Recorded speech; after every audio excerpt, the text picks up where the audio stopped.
Hello, welcome everybody. We will convene the Berkeley Unified School District Personnel Commission meeting for May 24th, 2024. It's now 4:32 and we'll call the meeting to order. Mr. Secretary Castillo, could you please call the roll and establish our quorum?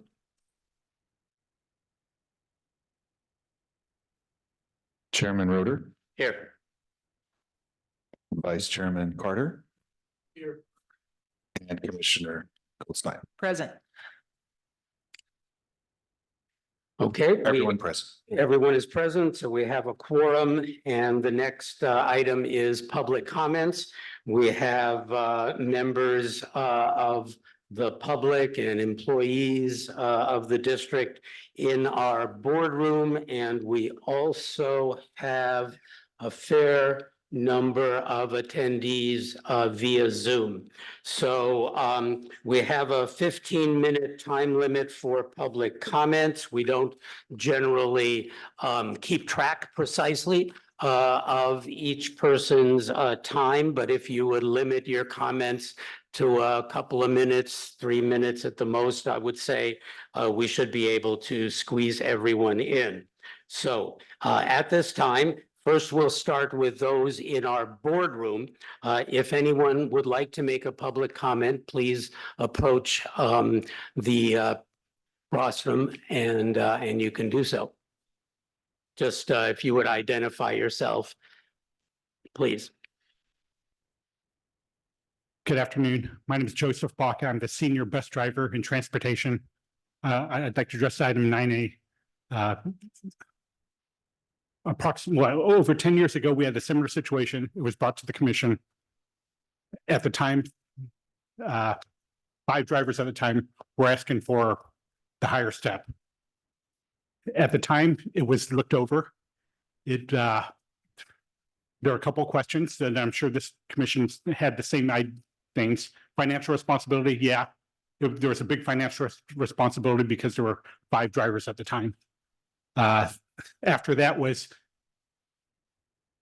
could we get any drivers at the lower pay? The answer was yes, we could get drivers at the lower pay. Did they meet the requirements for the higher pay? Absolutely. But the bottom line was, could we get drivers at the lower pay? Yeah, we could. Now, there's a shortage of drivers throughout the nation. We can't get drivers anywhere. But by giving the person on the bottom, at the bottom of the seniority list, the higher rate, there's deceit within the ranks now. It's things aren't right. You've got people that have been there for years that are pretty much lost their seniority to the younger person because there's no seniority anymore. I mean, you got the highest person making the same as the lowest person by giving them the step raise, and seniority doesn't mean much anymore. So there's deceit in the ranks by not giving everyone the same pay. Now, if everyone over 10 years ago when it was brought to the commission, then everyone should have got the raise. In return, they said it was a financial responsibility, so no one got the step. So I'm just asking to make things fair, give everybody the step and call it a day. Thank you. Thank you very much for your comment. I should have mentioned this at the beginning, but during public comment, the commissioners do not respond directly to the comments, although this item will be on our agenda and we'll be talking about it. Anyone else in the boardroom like to make a public comment at this time? Okay, seeing no one, we'll switch over to our Zoom attendees. And if you would raise your virtual hand to make a public comment, then you can do so. And I see Ron Fletcher has his hand up. Unfortunately, he disappeared. Ron Fletcher. Is Ron Fletcher still? Yes, I'm here. Yes, thank you very much. Please go ahead. Good afternoon. I'm a safety officer here at King Middle School for regular day and extended day learns program. I'm nearing 5 years of service and I'm a BCC site rep. Earlier this year, I obtained my Bachelor's of Science in Criminal Justice and a Bachelor of Arts in Sociology. A little background to what I'm speaking to. I took a leave earlier this year in August, and it was scheduled to go until December. I only ended up taking 2 months out of that leave. And the reason being was it was an unpaid leave because I had to take 18 credits in that semester in order to finish my schooling and return to work. I only ended up staying out until October because I was able to rearrange my schedule. So I came back the end of October, and I was able to carry out those 18 units while working full-time for the district. So I submitted another leave request this year in order to pursue my master's. That leave was ultimately denied by Charlie Castillo. His reasoning being that I was ineligible to take a leave, which was an unpaid leave, not an educational leave.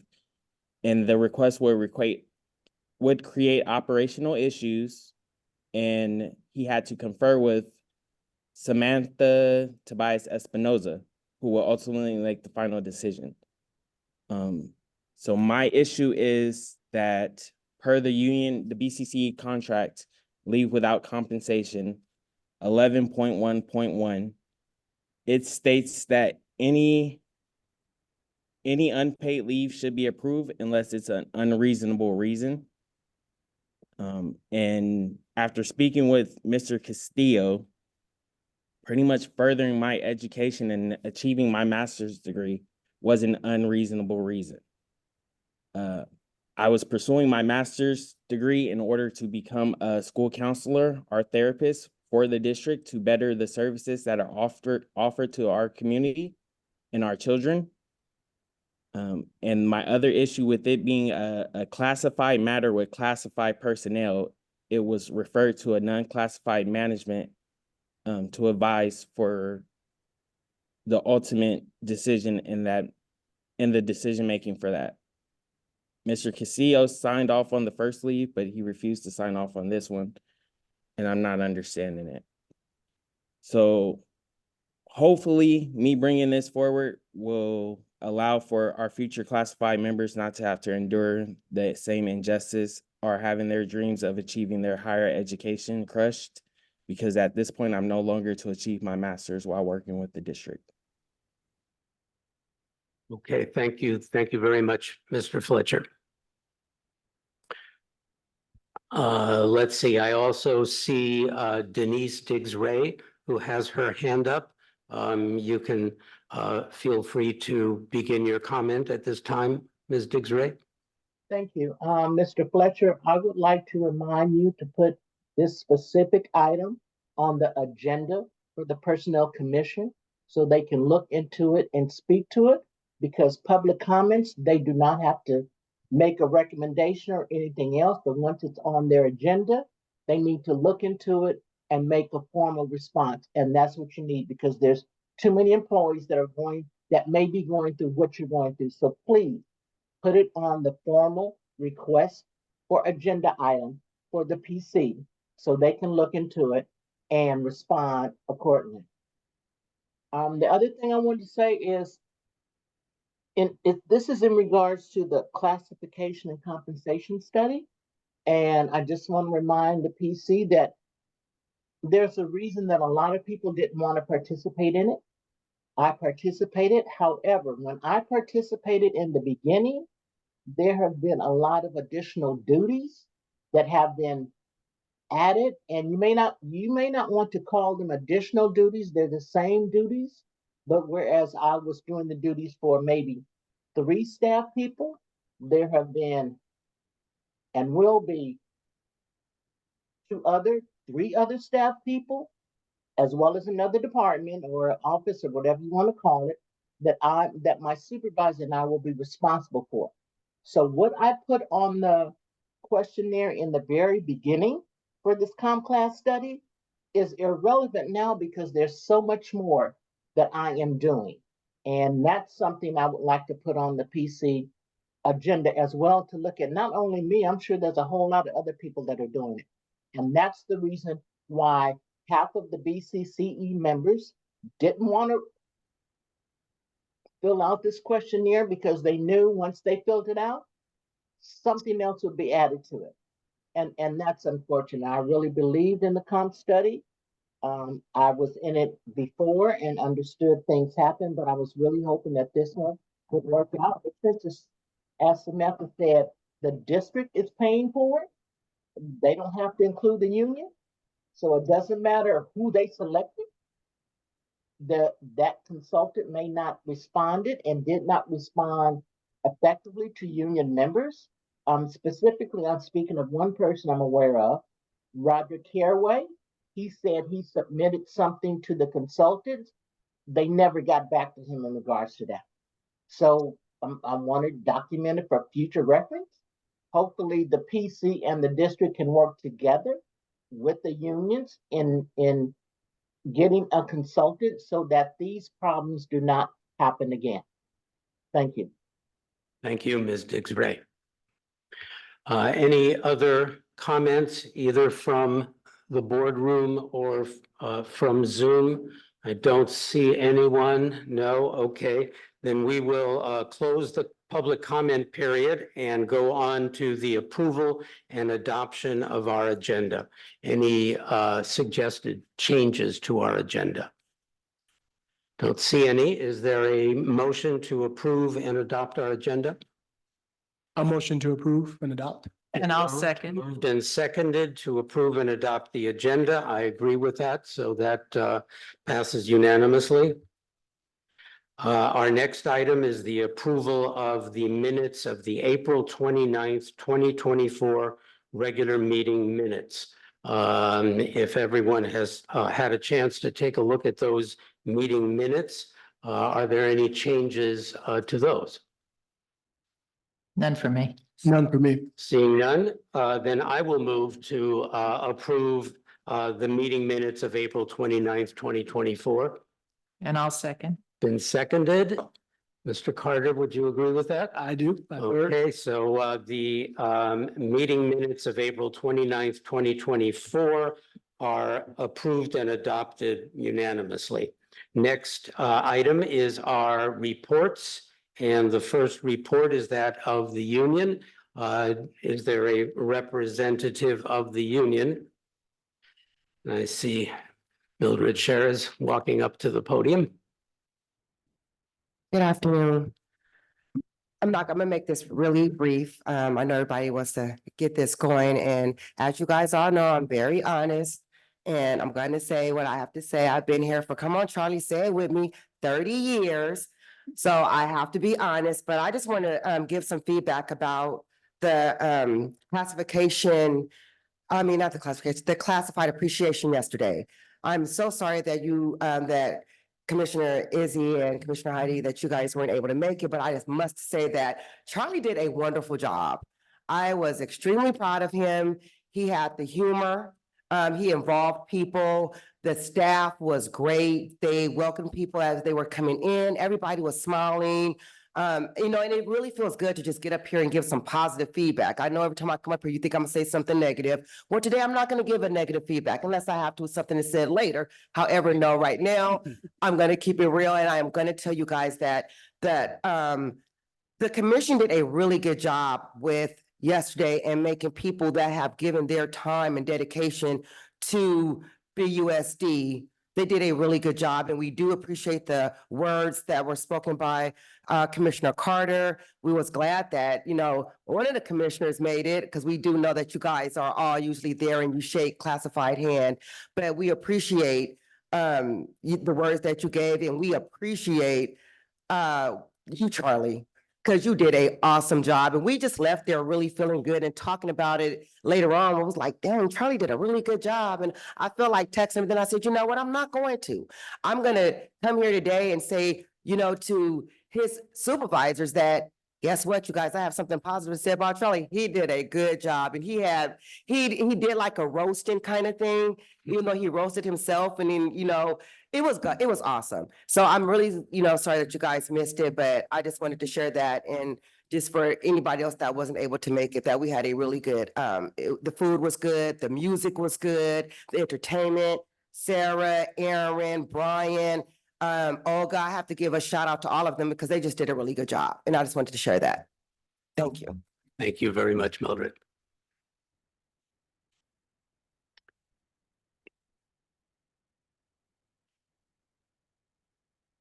All right, no other union reports, I don't think. Is there a district report? I do, yes. Well, I do see Samantha Tobias Espinoza is on the call. Let's see, do you have your hand up, Samantha? Yes, you do. Okay, we'll turn to Samantha Tobias Espinoza for the district report. Go ahead, Samantha, please. I just wanted to back up what Mildred just shared. I also attended the event yesterday, and it was a wonderful attendance. The people who were sitting around me commented on the fact of how many of the people who were being honored showed up for that, and how just warm and friendly it felt at the event and everything else. So I wanted to share that. I also wanted to share that the district, while we had to issue final layoff notices by May 14th, we are still working to try to rescind as many of those layoff notices. We reduced it down to 26 from 83 originally, but we are still working to try to reduce the more of those layoff notices and rescind so that people are able to stay working for us as much as possible. We are still in our budget issues. We have the 7.1. The May revised did not greatly change that picture. So we have the 7.1 that we've had to do in terms of budget balancing and reductions. At Wednesday night's board meeting, we did have the Sunshine get approval for both BCCE and Local 21, and we will be scheduling negotiation dates and starting at the table to negotiate a new contract for BCCE and a reopeners for Local 21. And thank you very much. Okay, thank you very much, Samantha. We will now go to the commissioners' reports. Either one of our commissioners would like to say a few words. Mr. Carter? Yeah, I'd also like to echo the sentiment. The event was really nice. It was put together really well. The PC team did an excellent job bringing that together. And I was honored to represent the commissioners there. And I have to echo the sentiment of the union that Charlie did a great job. Thank you, Charlie. Thank you. Commissioner Goldstein? I just want to say how sad I am that I missed it. I had an unanticipated medical event that prevented attending. Thank you for carrying the flag, Chairperson Carter. And I hope to come to the next one. Thank you, Commissioner. Well, I too, I unfortunately also was unable to attend. I was planning to. I had just come back from a 5-hour plane ride the night before with lots of hours at the airport and felt a little under the weather the next morning. Tested 2 times, yesterday and today. Luckily, negative, but that's why you'll see me wearing a mask now and again, and feel good now. So I too was sorry that I missed the event, and I'm very glad to hear that Charlie and staff did a wonderful job. And thank you, Commissioner Carter, for attending on our behalf. Just real. Maybe not so briefly, but I was thinking about what I was going to say on my plane ride yesterday. And I was thinking about the photograph that I think all of us have seen where we have a very young, I think 6-year-old Kamala Harris, who's standing at the bus stop for her first day of school. And she was in the second class to be voluntarily desegregated. I think she was heading to Thousand Oaks. I'm not 100% sure of that. I think so. And justly, we can be incredibly proud of our future Vice President of the United States and all the other children who were attending desegregated classes voluntarily in Berkeley, as well as the teachers and the parents. Very proud of all of them. The person that we don't always acknowledge is that bus driver. That bus driver who was taking all of these children to their first day of class. And all the other bus drivers, and the nutrition services personnel, and the school secretaries, and the administrative assistants, and the district office staff, and the mechanics, and the technicians, and the specialists, and the teaching assistants. And I'm sure I could go on and have probably forgotten a few classifications, but we all owe a tremendous debt of gratitude. I personally have lived in the city of Berkeley for 55 years now. I've served on various committees and commissions, both for the school district and for the city. And we love our schools and we love our classified personnel. We really, really do. We know that without the classified personnel, no education would happen at the Berkeley Unified School District. So thank all of you very, very much. I made a little list. It may not be complete either, but I want to thank those honorees that do regularly attend our meetings. Shauna Rabinovitz, 5 years. Aaron, 10 years. Malika, 15 years. Paula Phillips, 20 years. Paula Robinson, 25 years. And of course, Mildred Scher, 30 years, as she pointed out. So thank you to all of you. We really appreciate it. And now to our personnel director's report. Well, thank you. I will start by saying thank you, Mildred, and thank you everyone that attended. I will say that it's nice to thank me, and I appreciate it very much, but it really was the hard work of the team. I mean, they're the ones that are like, this is where it's going to be. We're going to order this food. I mean, all those details, coming up to the event make a tremendous difference. And when I asked for information, like where did this person work? Where were they now? All these things, they provided me with all of that. And they probably thought at the time they were really silly questions, but I wanted it to be special. So it really makes me feel very, very honored and special that you all feel it was good. So thank you. And I got to meet kids and grandkids, and I got to play Spider-Man with Mildred's grandson. And, so it was a lot of fun, more than I could have expected. And it was warm too. I felt a lot of warmth from all the classified employees. So I was very honored to be a part of it. So it was very positive. I think my only trepidation is how are we going to top next year? Right? We're going to have to be just as good or everybody will be disappointed. So thank you. And thank you to my team, and thank you to all classified. So as I usually do, I started with the exams. This month we had a total of 115 exams. We had 74 written exams. We had 26 training and assessment exams and 15 oral exams. We had 6 new hires and 1 promotion.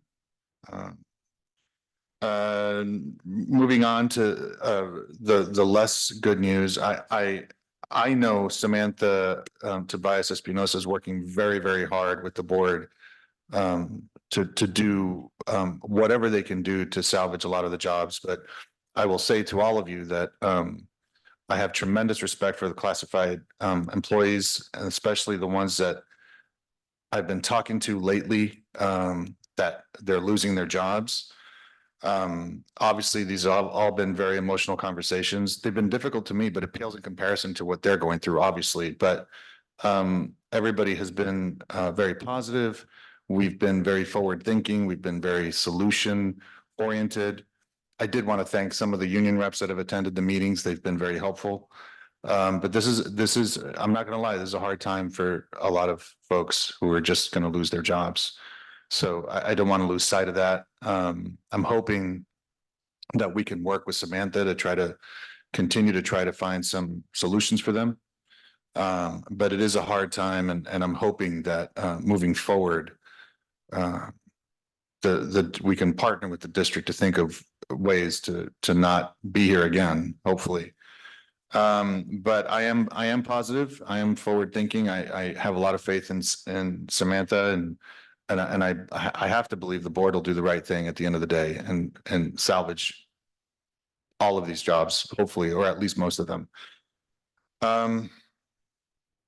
The class and comp, the class and comp project, we had our last steering committee meeting a few weeks back. There are a lot of things to share, but before I go into my own opinion on the committee, I asked the steering committee to be patient with me. I plan to send out a survey so that we can get feedback, so that I can share with the committee, with the commission next month at our next meeting. I believe all the feedback is important, and when I present the final report of phase 4 to all of you as a commission, my hope is that the survey and the feedback will be part of that report too, so that it can all be considered. And I hope to have that all ready to go for our next meeting in June. We did join the Assembly Bill 2088. That was done. We received notification about a week and a half ago that the Personnel Commission is part of that statewide petition. So that's been finalized. I think we can get a copy out. Yeah, Sarah will send all of you a copy of that. And I think that's it. Again, we have a great workforce in classified. And one of the things that I walk away with that I still feel pretty good about is how close everyone is and how close everyone works together. And that's not at every district I've worked at, for sure. So I'm really proud and happy to be in this role to work with them. So I know we have a lot more to do today. So to be timely, those are my comments for now. Thank you. Thank you, Executive Director. Any comments from the commissioners on the Executive Director's report? If not, we'll go on to item 7, which is our consent items. They're A through E. And I noticed that a few of those consent eligibility lists, actually,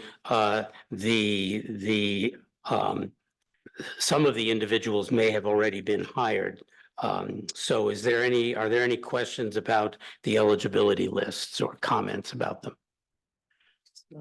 Nope, seeing none from me either. Is there a motion to ratify the consent items and the eligibility lists?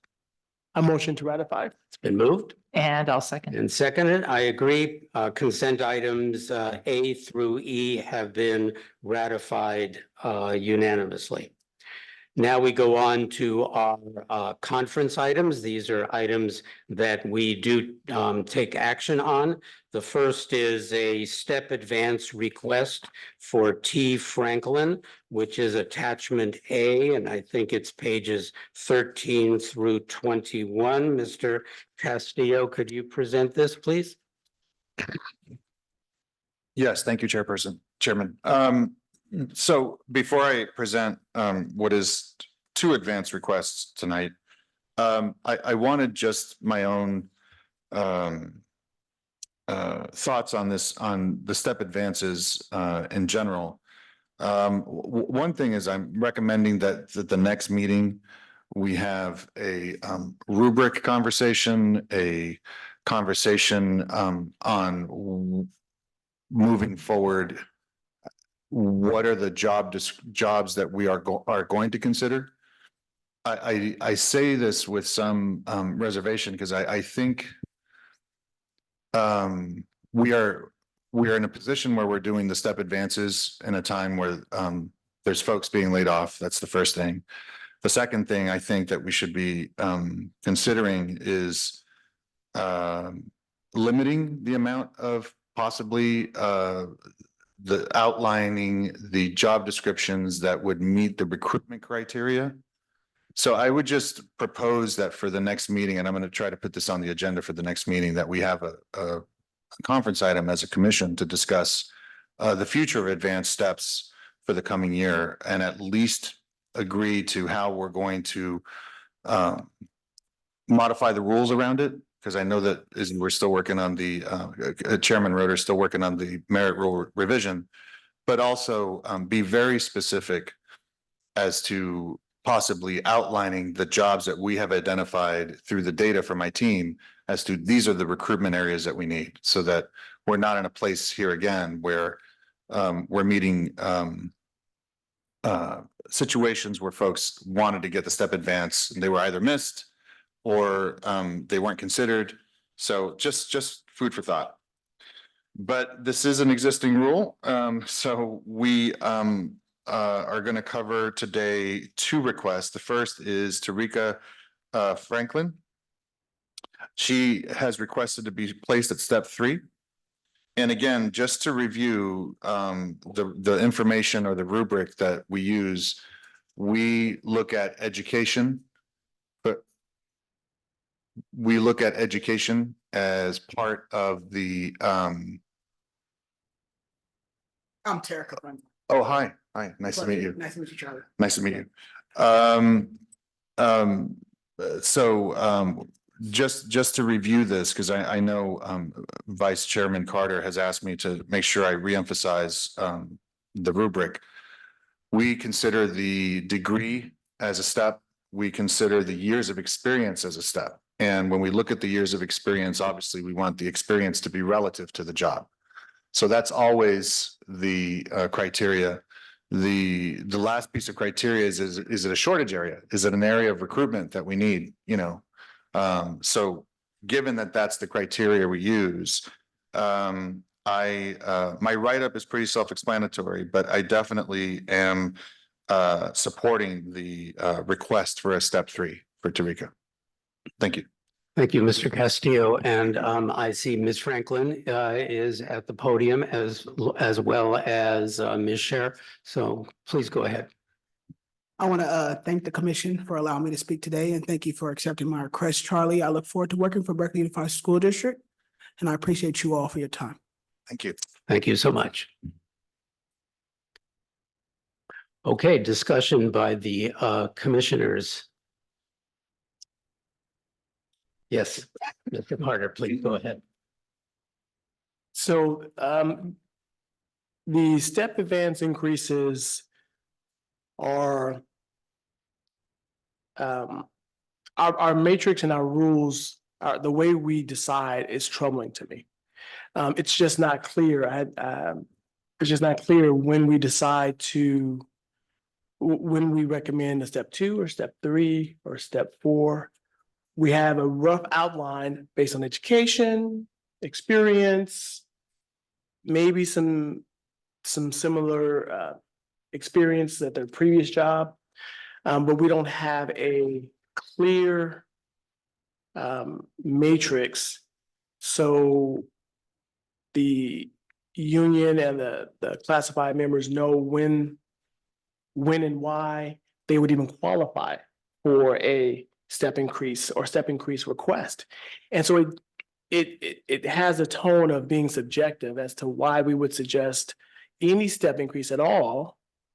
Or if we do, why 2 instead of 4, why 3 instead of 5? We have general rules and that we will discuss here at the meeting, why we think this one person deserves a 4, why we think this one person deserves a 2, but we don't have anything clear we can present to the union or to the classified staff as to why we came up with that, and does that apply to them the people who aren't in front of us. So I recommend we table all of the step increases until we come up with a matrix that we, as a commission, can agree with and that we can share with the classified members. So there's clarity on when and where and why we would even entertain a step increase, especially in this budgetary environment we're in now. That's my comment. Thank you, Mr. Carter, very much. Commissioner Goldstein, any comments on this? There's a long history about why we do step increases. And I think it could always be made clearer. So I agree that there are some steps, particularly that the commission can coordinate with the district on to make sure that new hires understand the interval to request a step increase.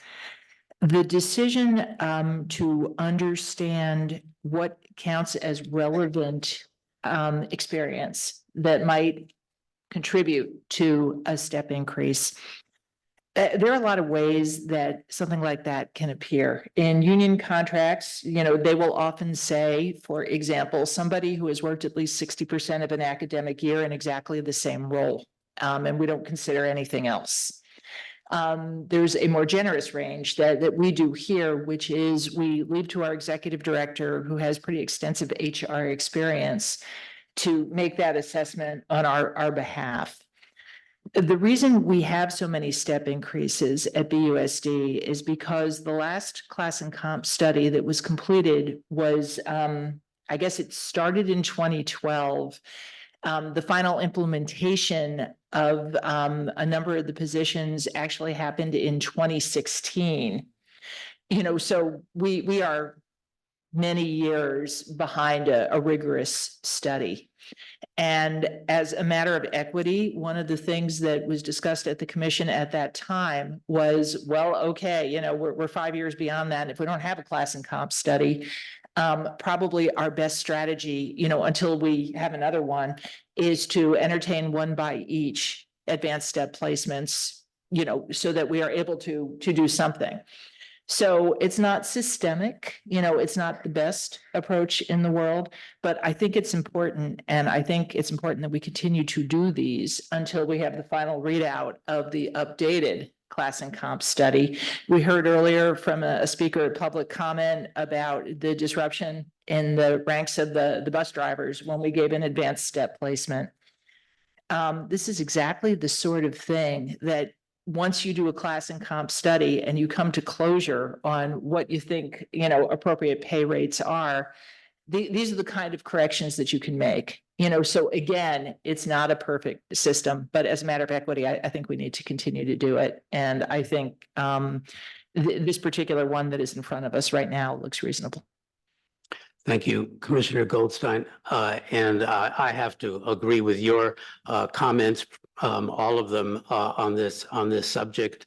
Our step increases, I think, have for the most part been equitable.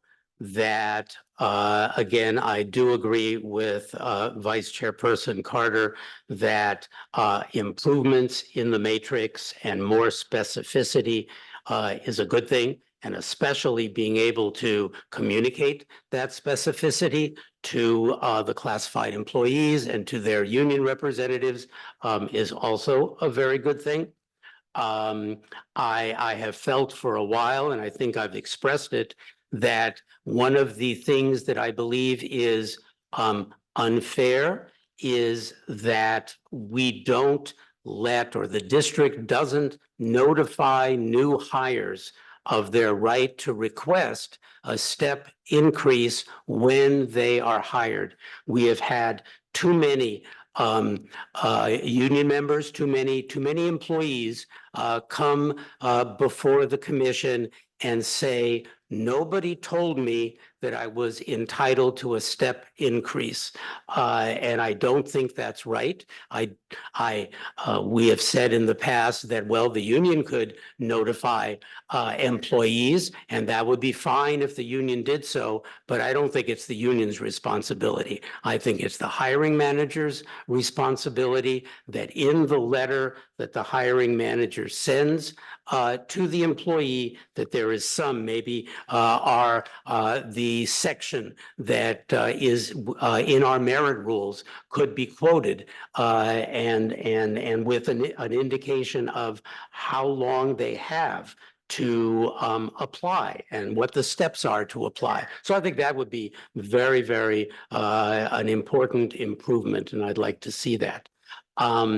As far as who qualifies for a step increase, our rules are fairly clear on that subject.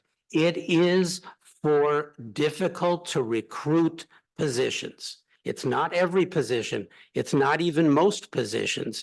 It's the positions that are particularly difficult to recruit. And we see every meeting, our executive director provides us with a report about how many tests, how many applicants applied, how many written tests were taken, how many oral tests were taken. We know that when we've got a recruitment that has 45 people who have applied, that's a robust recruitment. That we can hire from that basis.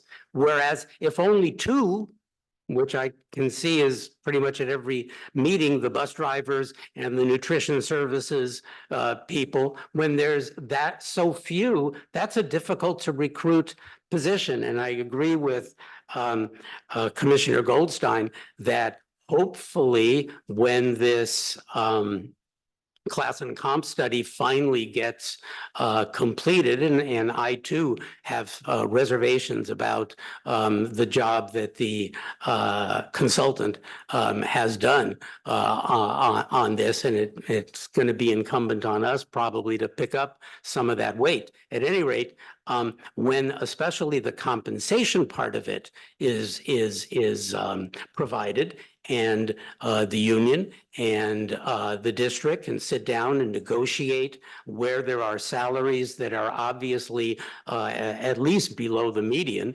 that those hopefully can be brought up to a more appropriate level, given the fact that we've got to cut $7.5 million from our budget.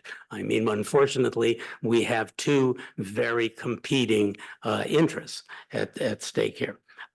So I do believe that our rules provide a right to the employees, a new hire, when that new hire is eligible, to request a step increase. And I, for one, would be reluctant to table this at this time.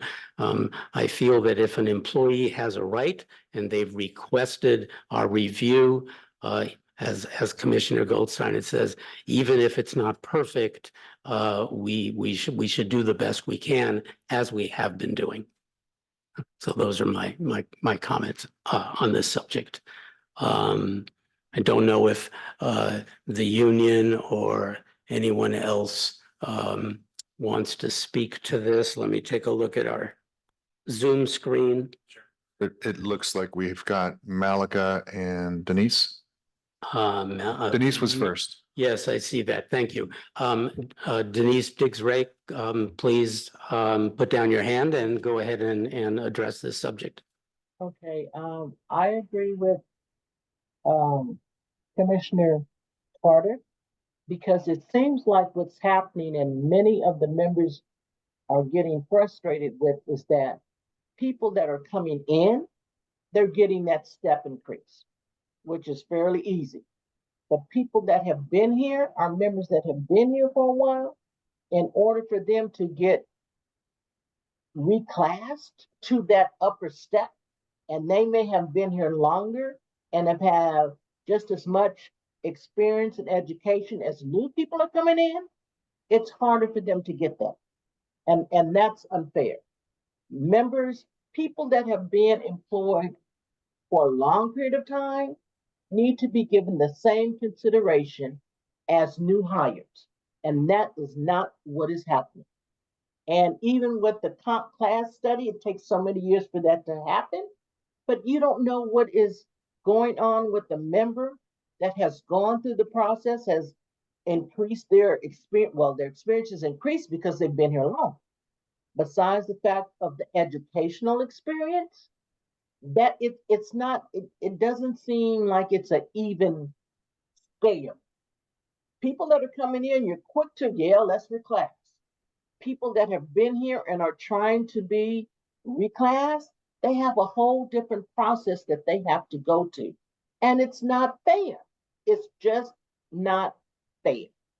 And so the PC needs to come up with some kind of process, procedure that makes it fair for employees that have been here giving their all, as well as new employees that may be coming in. Because new employees coming in, they may be here for a year or two, they get the experience, they get the money, and then they're gone.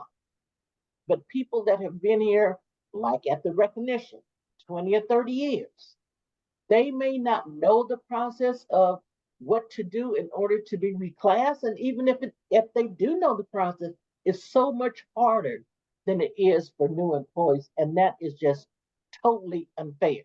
And the comp class study that happens here and there and everywhere, it does not resolve the problem. So I'm hoping the PC and with these new rules and policies you guys are coming up with, and nobody knows what it is, but it will help employees that have been here for 20, 30, 10 years compared to employees that are coming in within the first year asking for that increase. Because that's a slap in the face as far as I'm concerned.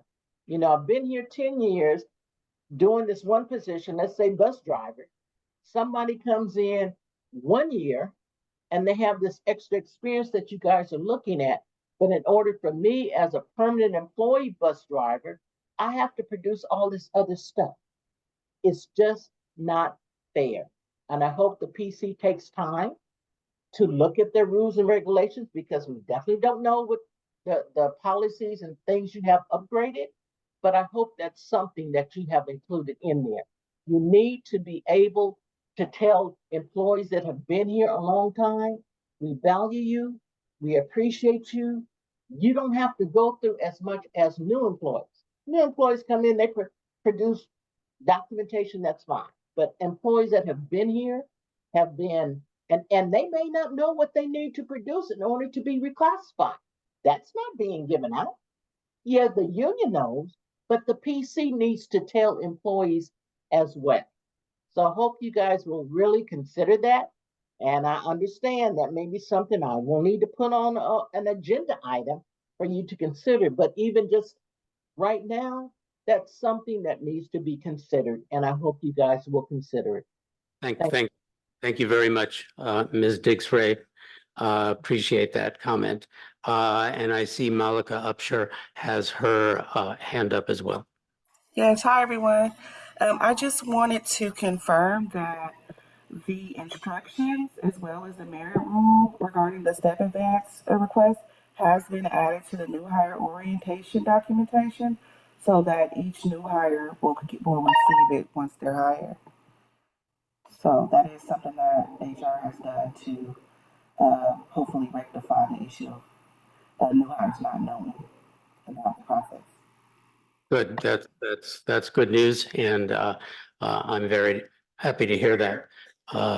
Any other comments from the commissioners or a motion? If we've heard all the comments, I'd just like to go ahead and make a motion that we approve item A, 8A as recommended for step 3. I'll second that.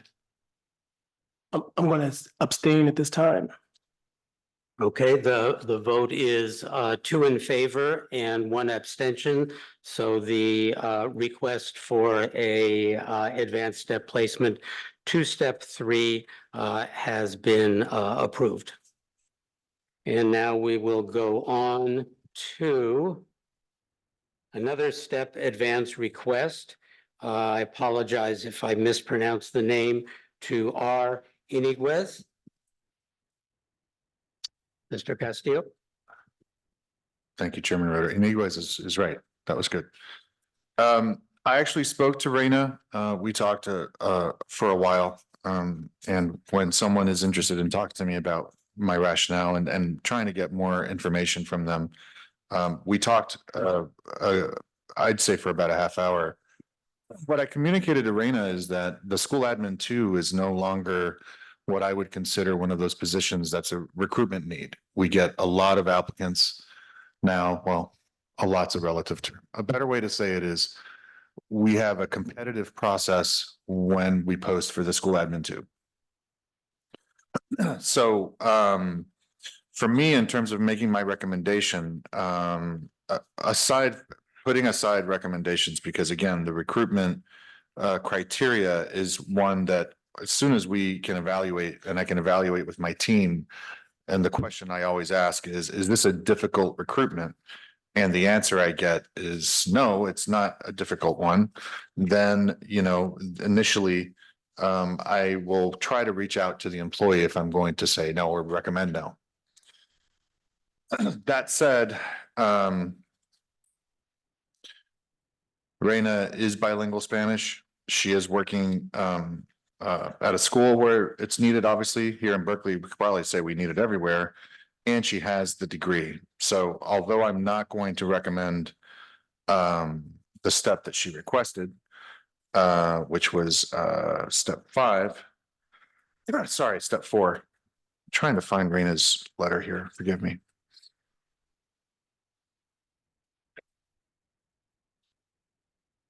Page. Oh, here it is. 25. Thank you. Sorry. Raina requested a step 4. I think, given our matrix and that we do count the degree towards a recommendation, I could only recommend a step 2. Thank you. Thank you, Mr. Castillo. Comments again from the commissioners?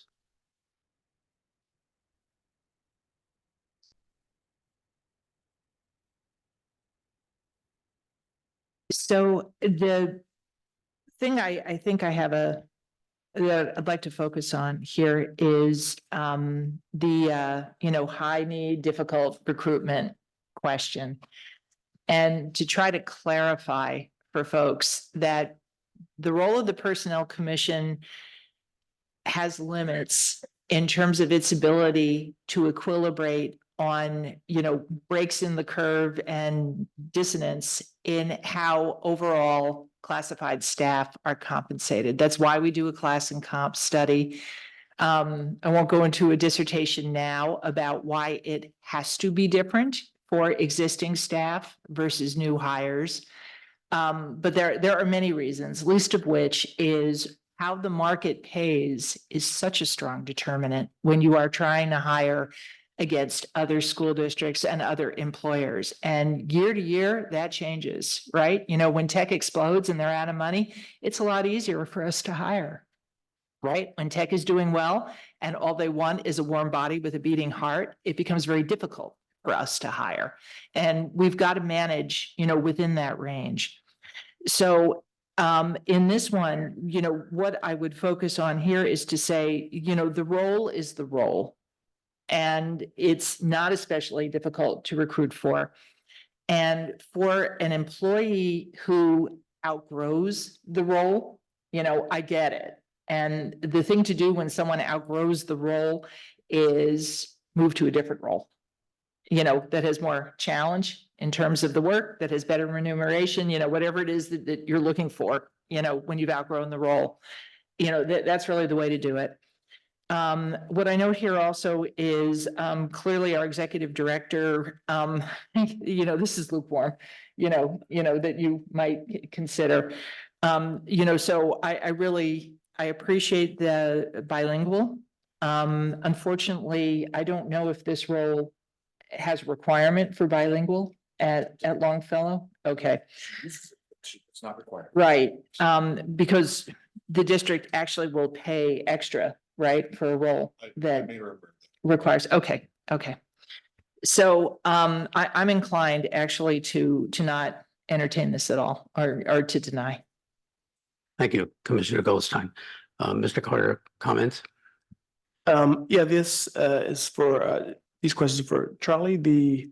You were saying that this position wasn't necessarily difficult to recruit for? Is that right, or? Yeah, no. My team said we would not consider it a difficult recruitment. So it brings me back to the question, what's your determining rule for difficulty? Is it 5 applicants that make it through the interview process? Is it 20 applicants that make it through the interview process? What makes it difficult? To apply one number to all the recruitments would not be accurate because some recruitments, so for instance, we had, I don't have an exact number, but when we do the admin ones, we get a lot of applicants for that. But we would consider 10 applicants for a school bus driver a lot. So if I said 10, it wouldn't apply to every single recruitment. So probably a better way to look at it is we look at the jobs themselves, like for school bus driver or nutrition services, when we're happy to get 5 or 6 applicants for those. But if we ever get to a point where we get 20 applicants or 10, then we'll say, okay, well, I think we're good with this one, but it varies from position to position. There's no one number that can be applied. So for this position, what would that number be? For the this applicants? position, For the applicants? for this position, we're talking about Raina's position, in Raina's position. How many applicants would be considered?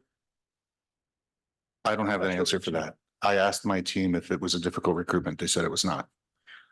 So this would bring me back to, thanks for, I appreciate you answering the question to the best of your ability. This brings me back to my point. Which is, I'm stressing that we're going to subjectively deny Raina's request without quantifiable data that we should have, as we've been hiring for years. We know what this position should generate when we go out to recruit. We have an idea of how many bus drivers we should be getting for that position, or in this case, for the school administrative assistant position. We have an idea. We've been doing it for a while. We know how many we should get. We should quantify that. And then from that point, we can make adjustments. As the market changes, if we get 15 people in the good market, maybe that means it's a shortage. But we need to have something quantifiable so we can say, yes, Mr. Director, a step 4 is reasonable, or a step 2 is not. But whatever decision we make on this, it's going to seem and sound subjective to anyone watching. She requested 4, our director recommended 2, and the commission may not even go with that. So it's really going to look subjective to new applicants, to current applicants. And I have a problem with that. And so, again, I recommend we table this one as well until we come up with a quantifiable matrix that we can look at. Once we have it, we can make adjustments to it. But right now, the general public, the union, they don't have the knowledge base that we have when we come up with these decisions of who should and shouldn't get a step increase. So I recommend we table this one as well until we get a matrix. Thank you, Vice Chairperson Carter. Let me ask to see if anyone in the boardroom would like to speak on this particular request. I don't see anyone coming to the podium, and I do see a few. And it appears that Reina Iniguez is on Zoom, so I will call upon Reina first. Hi, Personnel Commission. I'm currently at a 8th grade field trip, so I couldn't be there in person. I'm not sure if you can hear me right now. It's a little bit difficult. You're breaking up a bit, but I think we are able to hear you. Thank you. Well, every time, and I'm a little disappointed to hear what I've heard, but I've also listened to the comments that Ms. Diggs made, which seem, it makes me reconsider asking for such step because it's true. The long-term employees don't necessarily, or people that have been working in the district, find it hard for them, or it's not as an easy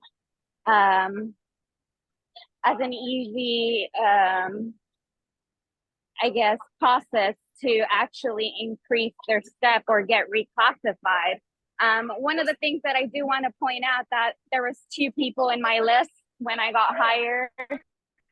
And although it's not a bilingual position, 40% of our population speaks Spanish. And even though I can go through the evaluation of the district to get bilingual pay, that's another process that I have to, sort of accomplish. This was not an easy ask. I waited a few months. The only reason why I found out about step advancements was because I started showing up to the Personnel Commission meeting. And that happened because I took on the position as a substitute, as a clerical substitute. And so I started, getting the experience within the district. And this is a repivot in career for me.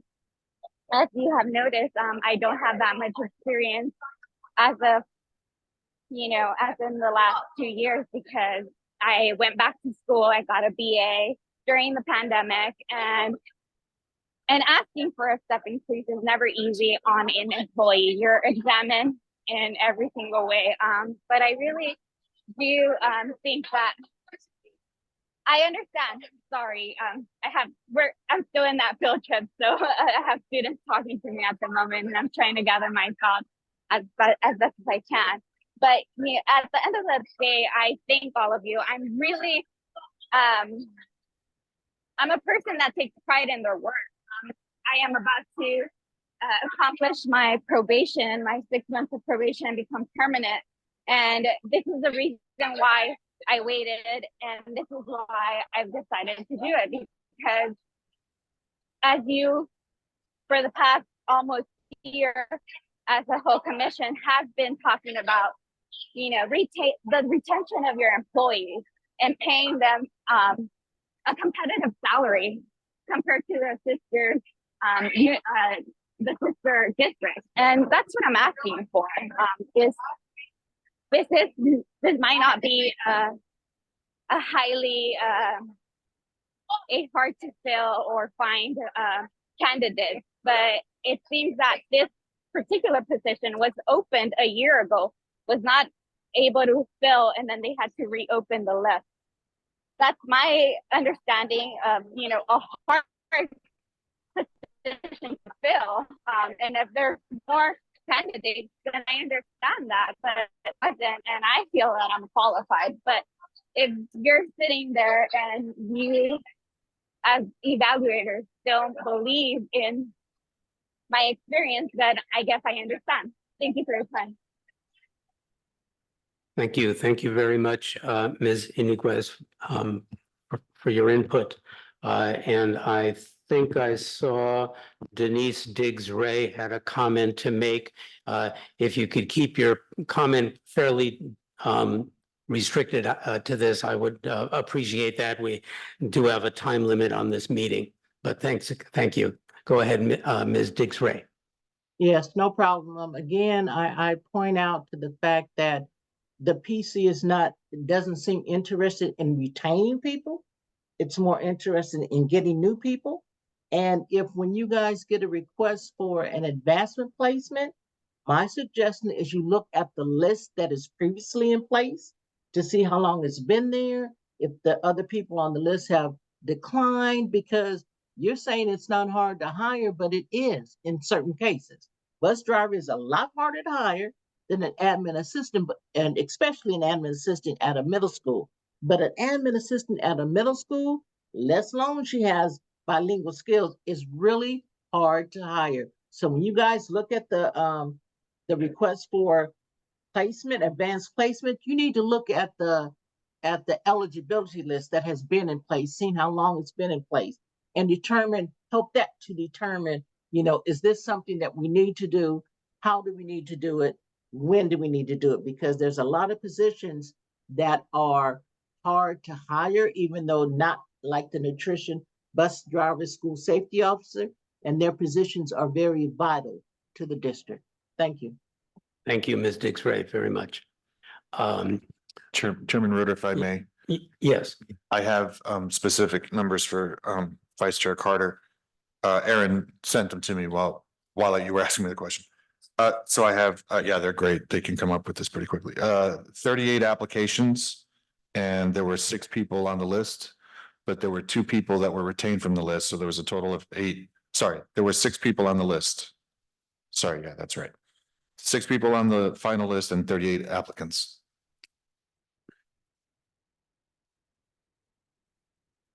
And is that about the average? Is that about the average for this position? That I don't know.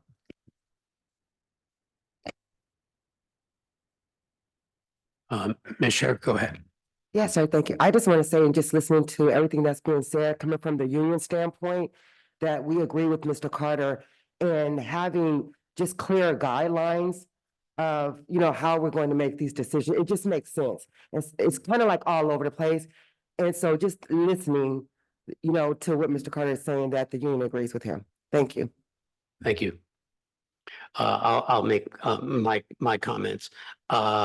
So I do think that the initial threshold determination has to be, is this a difficult to recruit for position? That's our job as personnel commissioners to determine that. That's the threshold. If the answer is it's not difficult to recruit for, then I think, unfortunately, no matter how qualified, and clearly this applicant is extremely qualified, this employee, and we're happy, very, very happy to have her as an employee of the district. She's gonna be wonderful. But if it's not a hard to recruit for position, then there's really nothing that we can do about it. Secondly, I agree with Mr. Carter again that more information is better. And especially clear guidelines are better. I was initially inclined to agree with Commissioner Goldstein that this is just one that doesn't quite meet that threshold. But as far as I'm concerned, if we feel that we need more information, that's fantastic that Ms. Aranez was able just on the spot to provide us with additional documentation. But if it's felt that we need more, then I have not a problem, because frankly, I think I was going to vote against this. And then the last thing I would say is, and this came up, I don't know, Mr. Carter, if you were here for this meeting or not, you might have been one of your first meetings when you came back. And that is, we did have an employee who asked for a step increase, and it was quite clear that that employee was highly qualified and that employee actually wanted to be a teacher. And to her credit, Assistant Superintendent Tobias Espinoza pointed out that Berkeley Unified School District has qualified for a grant in which classified employees who wish to become certificated teachers can go through and be provided with a substantial stipend to do that. I know that's not so great for the classified employee numbers, but nonetheless, we need teachers too.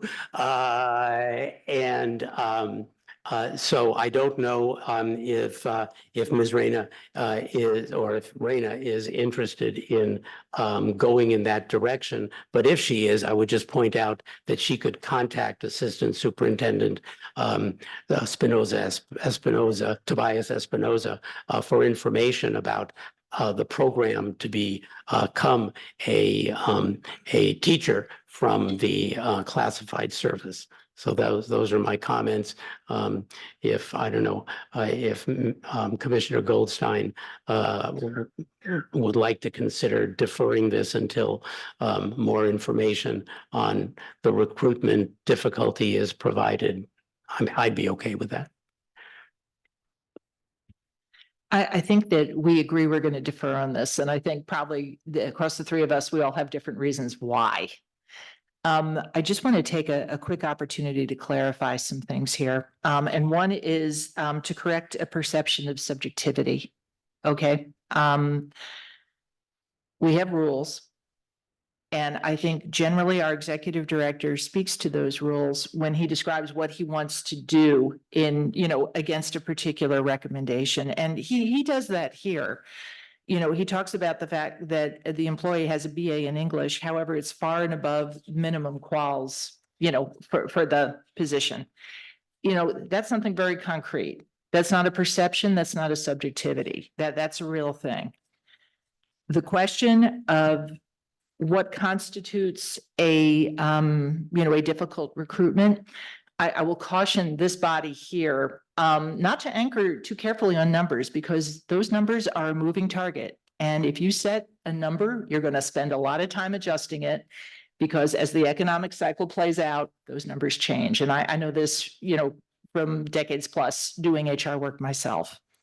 So I understand our desire for transparency, and I think we're struggling with that, and I think we can improve on that.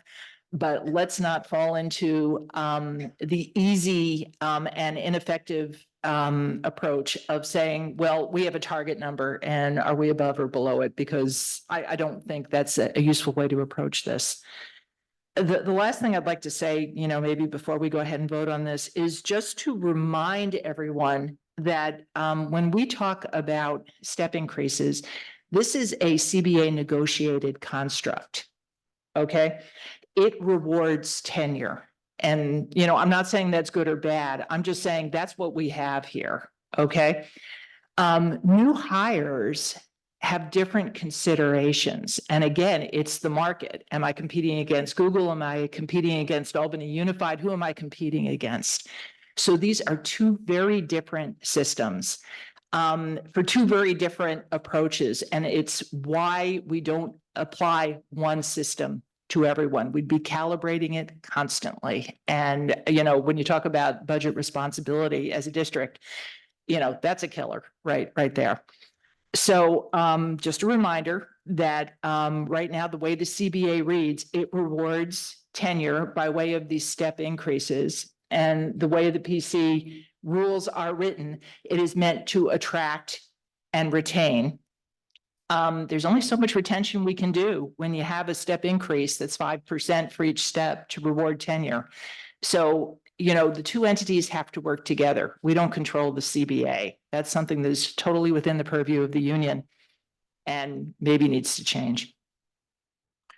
Thank you, Commissioner Goldstein. Mr. Carter. I do have one quick comment, and this is directed to Ms. Inquez. I wanted to make sure that you receive the comments here from the commission clearly. I don't think any of the comments here, especially not mine, were directed at your ability or your or our desire to retain you as an employee. You're clearly qualified and we really want you here. It's the process that we need to address. It is not directed at your specific request or your specific ability. So I just want to make sure I made that clear. Thank you, Vice Chairperson Carter. And I think we all 100% agree with your comments there. Okay. Well, Mr. Carter, would you like to make a motion to defer this item? I motion to table this item. Would that be until the next meeting? I'd say until the next meeting. Yeah. Okay, I'll second that. And I'm actually going to vote against it because I really think we should deny this one. That's fair. Okay, so there's been a motion to defer this item until our next meeting, and that motion passes 2 votes to 1. We'll do a quick time check here. It's 5:45 approximately. We go until 7:30. We've got a fair number of agenda items to do. We will go ahead and review the step advance request for Grace Martinez at this time, and then we'll take about a 5-minute recess and then reconvene. So I believe this step advance request was on our agenda at the last meeting. And I think at the request of Commissioner Goldstein, some additional information was requested. I don't know, either Commissioner Goldstein or Mr. Castillo, do you want to address this and see if we're ready to make a decision? So this was placed on the agenda for this meeting, pending more information regarding the degree. I will point your attention to page 34. Commissioner Goldstein, this is the letter that Grace Martinez has provided us as the explanation for the lack of the degree, or a copy of that for your consideration. Thank you. Thank you. Commissioner Goldstein, any comments on this? I want to thank everyone for looking into this. And I think mostly what I'd like to just understand from our executive director is his recommendation here says he supports placing her at step 5. You're taking in good faith, that we're unable to get it. And I think that's the due diligence that we need to do. It was absent. We asked about it. We got a reason about why we're having trouble getting it. You've looked at it. So I'm satisfied that, we have filled that requirement and, done the diligence that we need to do to make the decision. Thank you, Commissioner Goldstein. Vice Chairperson Carter, any comments?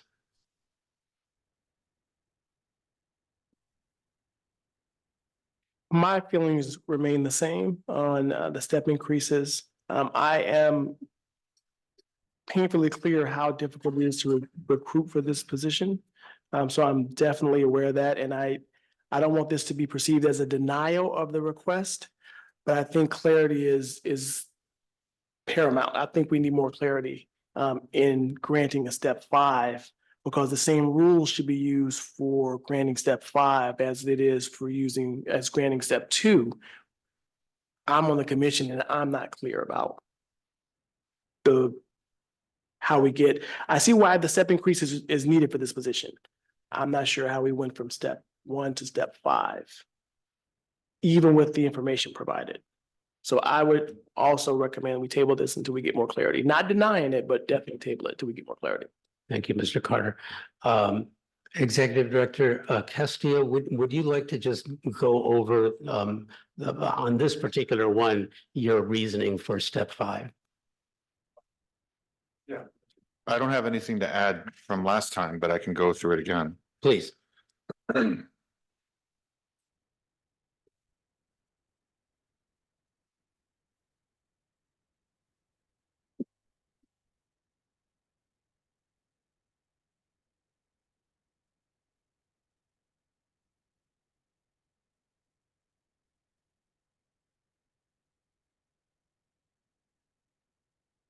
If I may, some of what I recall about this one, this was an example where the art of HR versus the science of counting the numbers applied.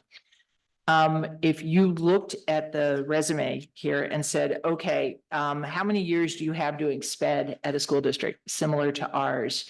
You wouldn't see enough years to give credit to step 5. What I recall that Secretary Castillo did here was he gave credit for the nanny experience. Again, because the one-to-one experience of working with, children of that age, he thought was relevant to supporting the step placement. And as I recall, that's that, and the work as a program coordinator, which worked with, it's hard for me to know if it was children or adults with special needs. he also counted as relevant experience. So that's what I remember from last time.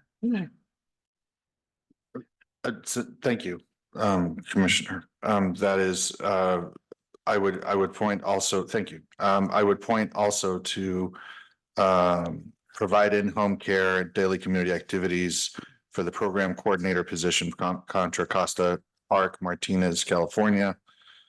Daily community activities to persons with special needs and disabilities. That is from January 2016 to March 2022. So again, we count multiple years, Vice Chair Carter. There's the years of service there as program coordinator.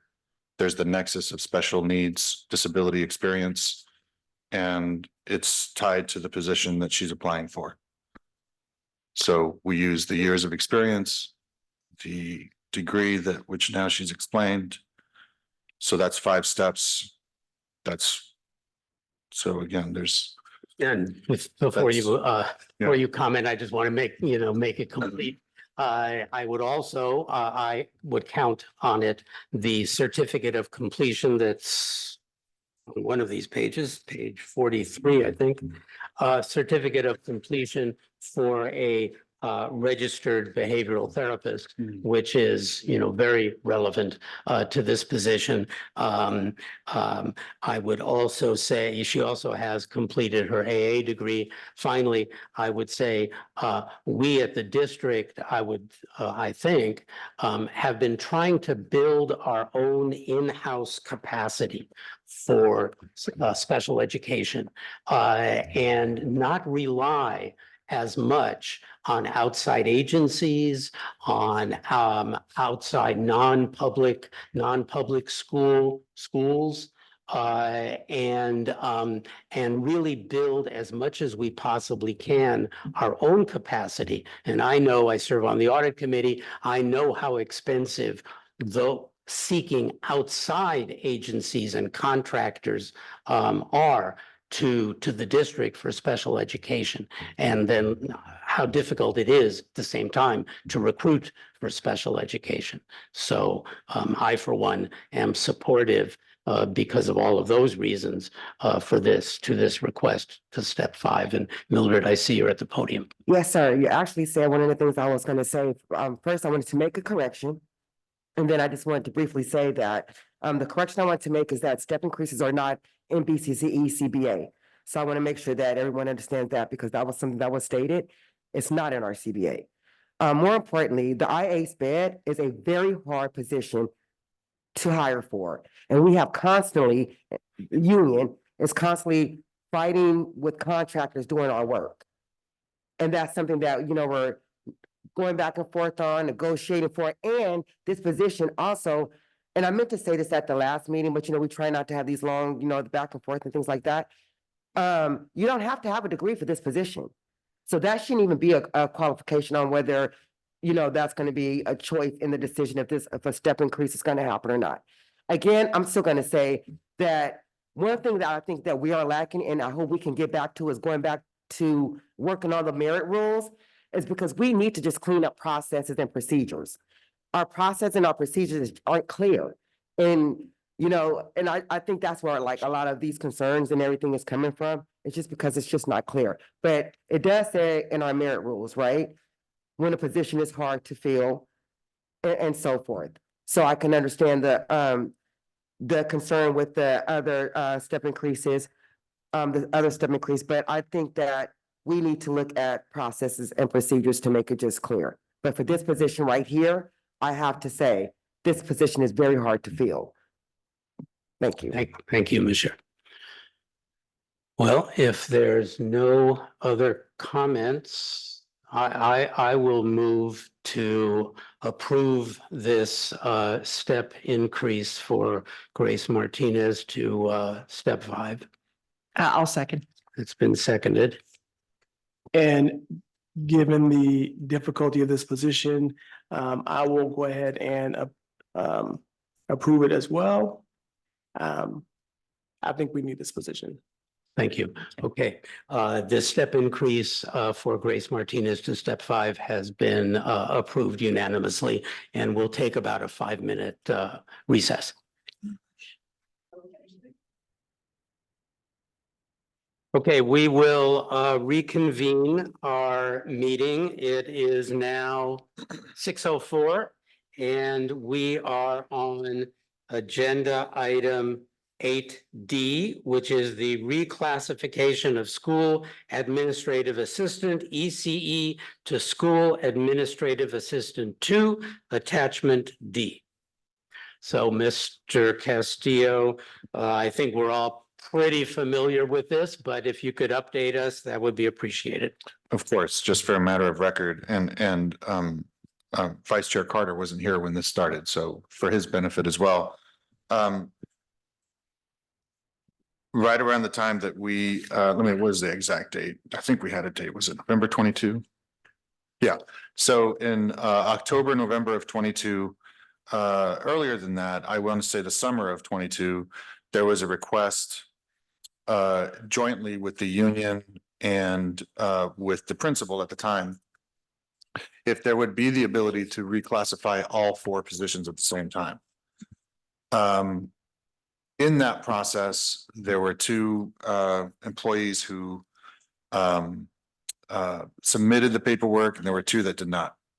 With that process, my recommendation at the time, when I did the report, was the same as it would be for any reclass. If the district deems that the duties have changed at that site for all of the employees, then I could recommend a reclass. However, at the time, there were discrepancies, and there was not a unified decision on that opinion. The principal had an opinion, the employees had a different opinion. So what my recommendation was limited to 2 of the 4, because those were the only 2 that participated, and those are the 2 that I had the data for. Recently, I believe Ms. Wilson and the union spoke to the superintendent.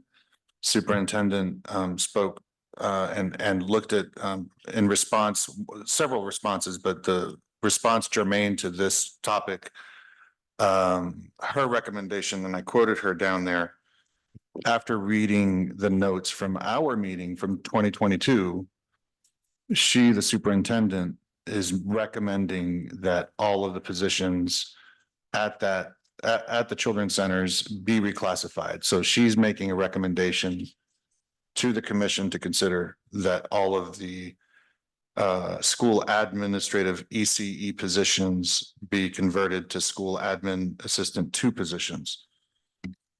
The only update I have for you that's changed is I have spoken to Madeline Rain, who's the new principal at the school site.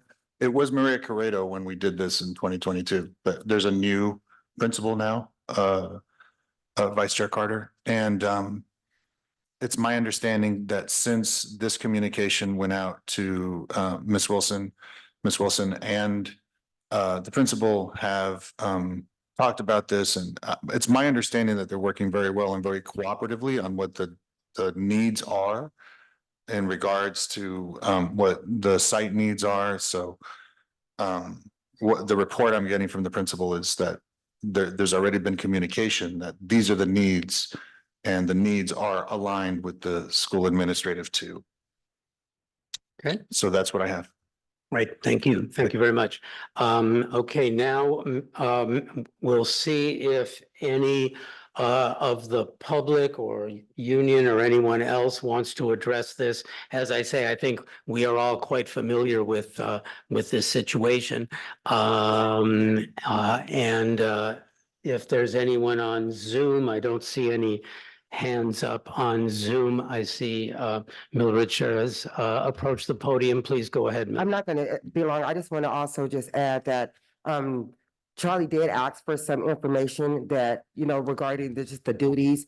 And as soon as he asked me for it, I was able to provide him what he needed to see as far as duties, because I wanted him also just to feel comfortable in the decision that's being made. That's Thank, it. thank you. That's okay. Thank you. Well, if the other commissioners don't mind, I think maybe I'll address this first.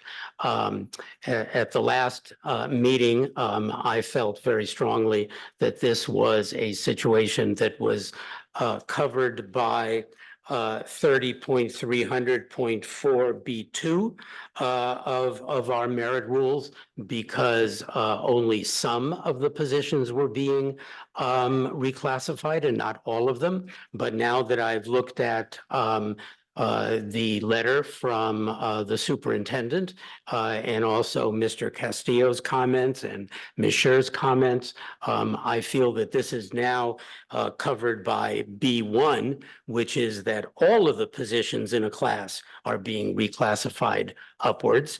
And therefore, those incumbents, our rules currently say with 3 years, but the ed code has been changed and it's 2 years. So I'll say 2 years. Those incumbents with 2 or more years service in the class shall be automatically reclassified with those positions. So my feeling is that reclassifying all 4 of the positions at this point is appropriate under B1. Other comments from the commissioners? Ms. Goldstein. Sure, thank you. What helps me here is knowing that the district has, very mindfully weighed in and has looked at this. There were discrepancies, prior to looking at the reclass with respect to, did everybody do the same duties at all of these sites? Because the district is the employer, because the district approves the job descriptions, it's important for the district to be involved and to say either, yes, everybody is going to do the same thing. And, we're working with everybody to do that. And, there is no need for, 2 classes or, some people in one class and some people in the other class. So I'm really heartened to see that this has the district's attention. And this is important because if we reclass everybody and we find at some sites, some people, are still not doing the duties that are required of the role, we've got a very clear pathway to remedy at that point. And, everybody in the tent who has looked at this and agreed, yes, these are the duties for the job at the position, at the different sites. So we have that clearly, more clearly delineated that the district has looked at this and agrees to that. So I concur with the chairman's view. Thank you, Ms. Goldstein. Mr. Carter. Yeah, I just want to ask Charlie. Charlie, you confirmed that you recommended that they reclass all 4 of them in November of 22? On the condition that the district can concur that they were all doing the work. They didn't at the time. Got it. And this is the proper process for us to reclass the whole thing. I want to make sure that the people who are listening is different. This is different than a step request increase. Definitely. So If you could briefly, since we're touching on both of them, the difference. absolutely. Thank you for that. The main difference is that for the advanced step, we are looking at initial placement and I would, if I may add even one more nuance, because an individual can be reclassed, and we have reclassed individuals who were performing what is the language is an accretion of duties for 2 years.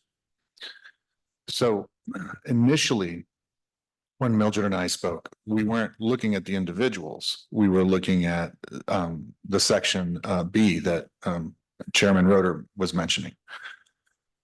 But at the time, I did not have the district green light to do all 4. So they became individuals. So the main difference is when one person is being reclassified, There is, some folks call it a desk audit, some folks call it an audit of the position, an audit of the duties, however that is. And I've done these with Mildred. We usually, what we would do is we would interview the employee. We would get contemporaneous evidence to substantiate all the work they've done. And that would be really the main difference. For the advanced step, we're not doing any of those things. For the advanced step, we're looking at, especially since they've done the initial placement. For the advanced step, we are looking at what the new employee within the first 6 months is bringing to the table. And it is a very different mechanism in that it's also a different section of the merit rules. So for this, the district is now making a request that they feel that their operational needs require that all 4 employees be reclassified. So that's really the difference. Thank you. Thank you. I would just say that on pages 48 and 50, we get a description, and what's involved here is that the employees have been working out of class or are expected to work out of class from this ECE position. And it's more appropriate that the duties that they're expected to perform are those of a school admin too. So for example, on the bottom of page 48, it says these duties involve skills in accounting, strong communication skills, multitasking at a higher level, higher clerical level than is available in the ECE class, and vendor management is also beyond the ECE classification. And even more detail is provided in the bullets on page 50. So that's why they're being reclassed to a higher classification of administrative assistant two, which I'm perfectly comfortable with. So do we have any motions? A motion to approve? It's been moved to approve the reclassification request from school administrative assistant ECE to school administrative assistant 2. I just want to understand which, we are talking about Lopez, Caloca, and Mora Blanco. No. There are a lot of pages in here. I want to understand. what we're They moving on. have already been reclassed. All right, that's what I thought. They are the Okay. employees who were previously reclassed. This is for the other two. These are for this is for the other 2 who are still in that ECE class, but they will be expected as well. Right. Commissioner Goldstein and also Mr. Carter pointed out at the last meeting, once they get reclassed, they are expected to perform these additional duties because now they're in a higher classification where those duties are required. And may I have a refresher about who those other 2 employees are who are being reclassed? We really they ought to be named in this. It is it Ashley? Ashley Stepney? Yeah, Ashley Stepney, Mildred probably knows, and Margot Wilson. Sorry, Mildred, go ahead. No, it is, but now, from my understanding, they're getting rid of the school admin ECE position. Am I correct? Aren't they getting rid of that title altogether? And with that being said, there's 3 school ECE, and that would be Natalie, Ashley, and Margot Wilson. Yeah. And they're all going to school administrative assistant 2s. And I'm sorry, who's Natalie? Natalie Davis. Davis, yeah. Yes. Natalie Davis. Margot Wilson and Ashley Stepney. And that's what I was stating, Commissioner Roder, because I wanted to make sure that Charlie understood that I showed him that the work, like the comment you just made, was already being done. So I was able to give him an example that the work was already being done. That's at the level of an admin assistant too. That's great.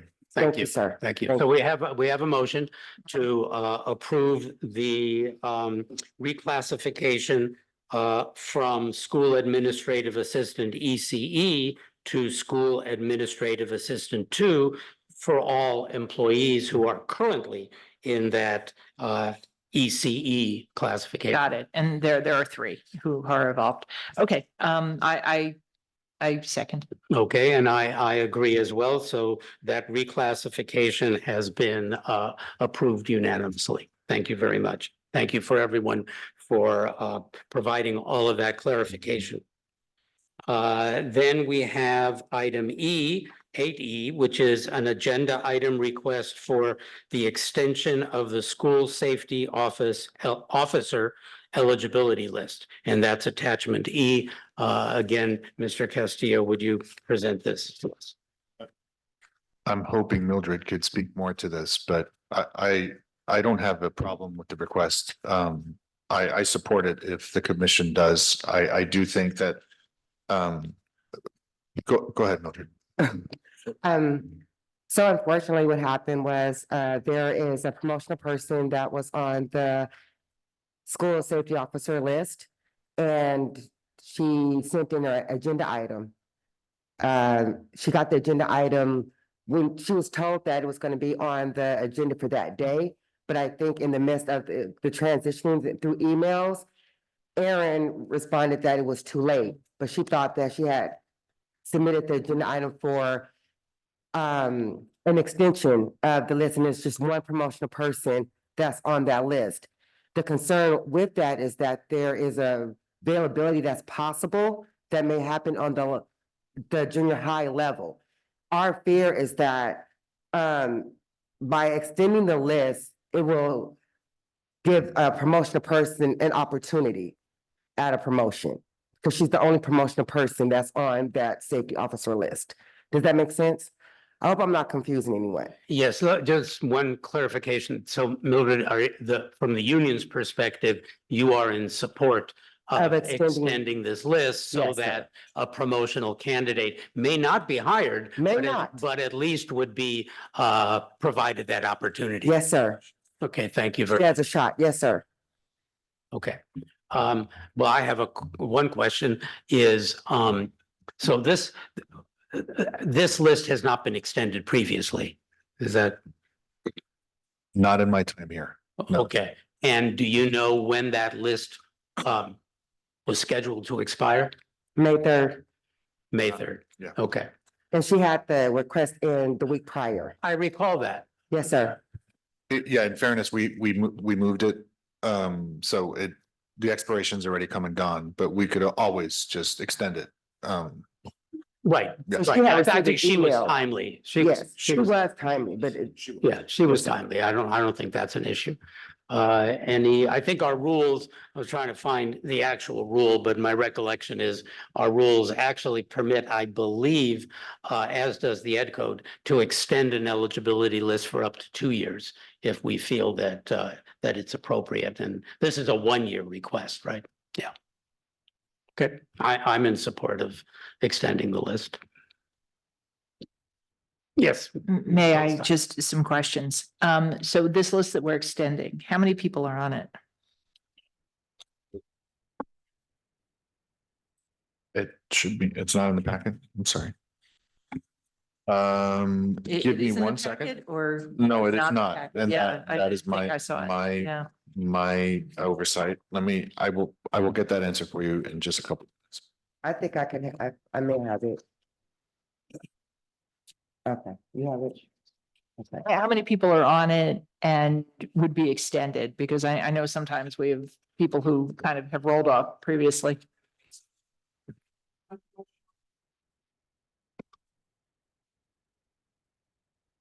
No, that's okay. So this is a list that only has 2 ranks, right?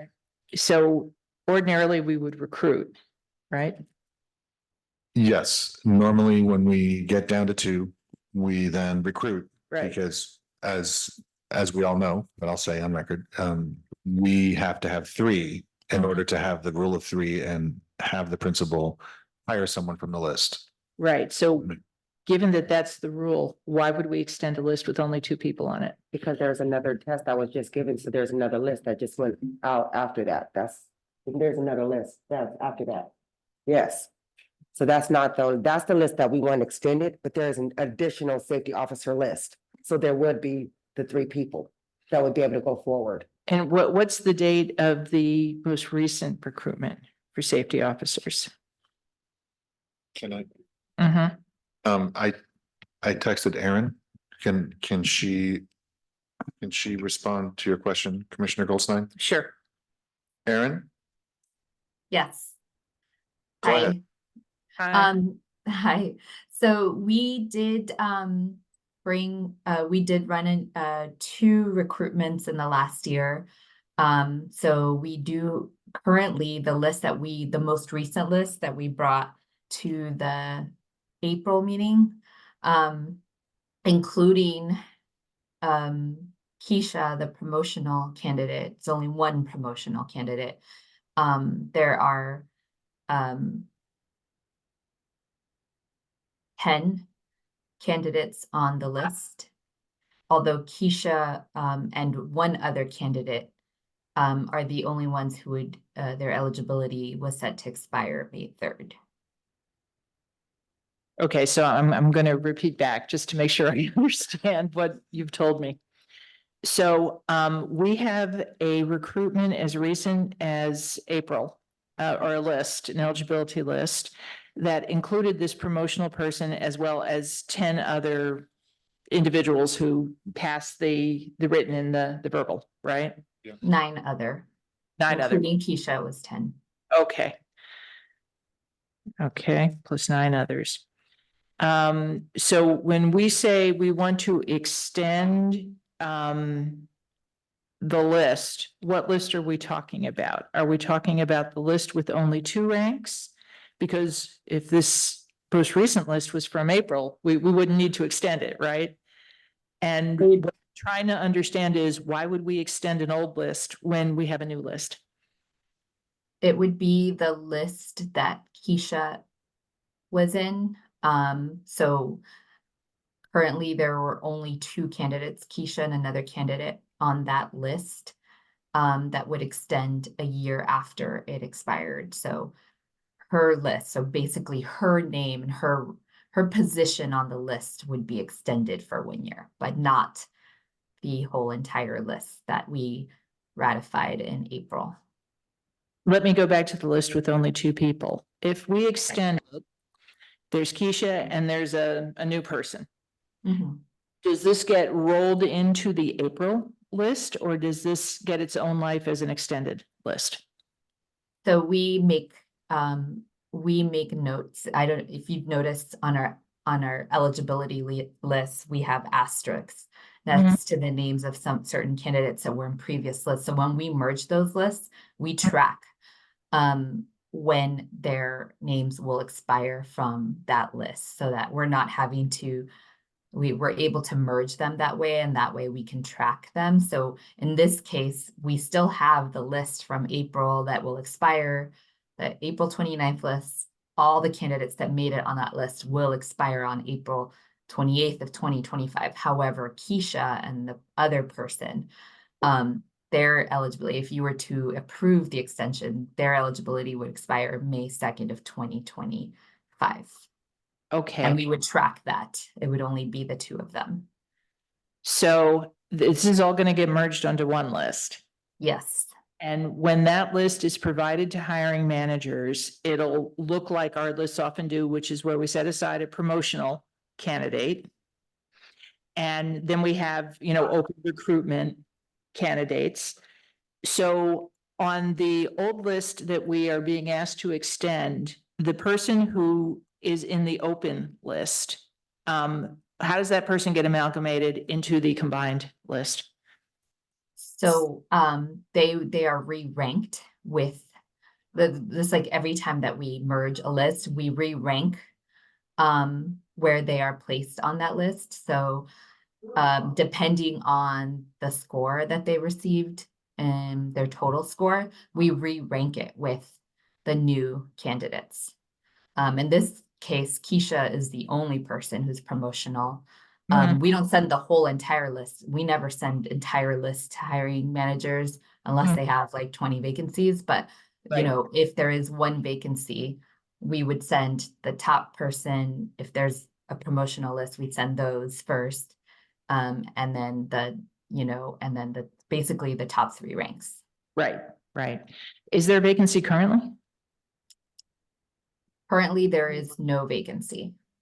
There is a leave, and I think that's what Ms. Scher was referencing, a leave at a middle school, and it seems like it's a it's a limited term leave, and so we would use this list to fill that limited term assignment. So in this case, this promotional candidate would qualify. If she were on the list, she could qualify to fill that limited term assignment. Got it. So what I'll say to my fellow commissioners is, here's my concern. We want to retain folks for sure.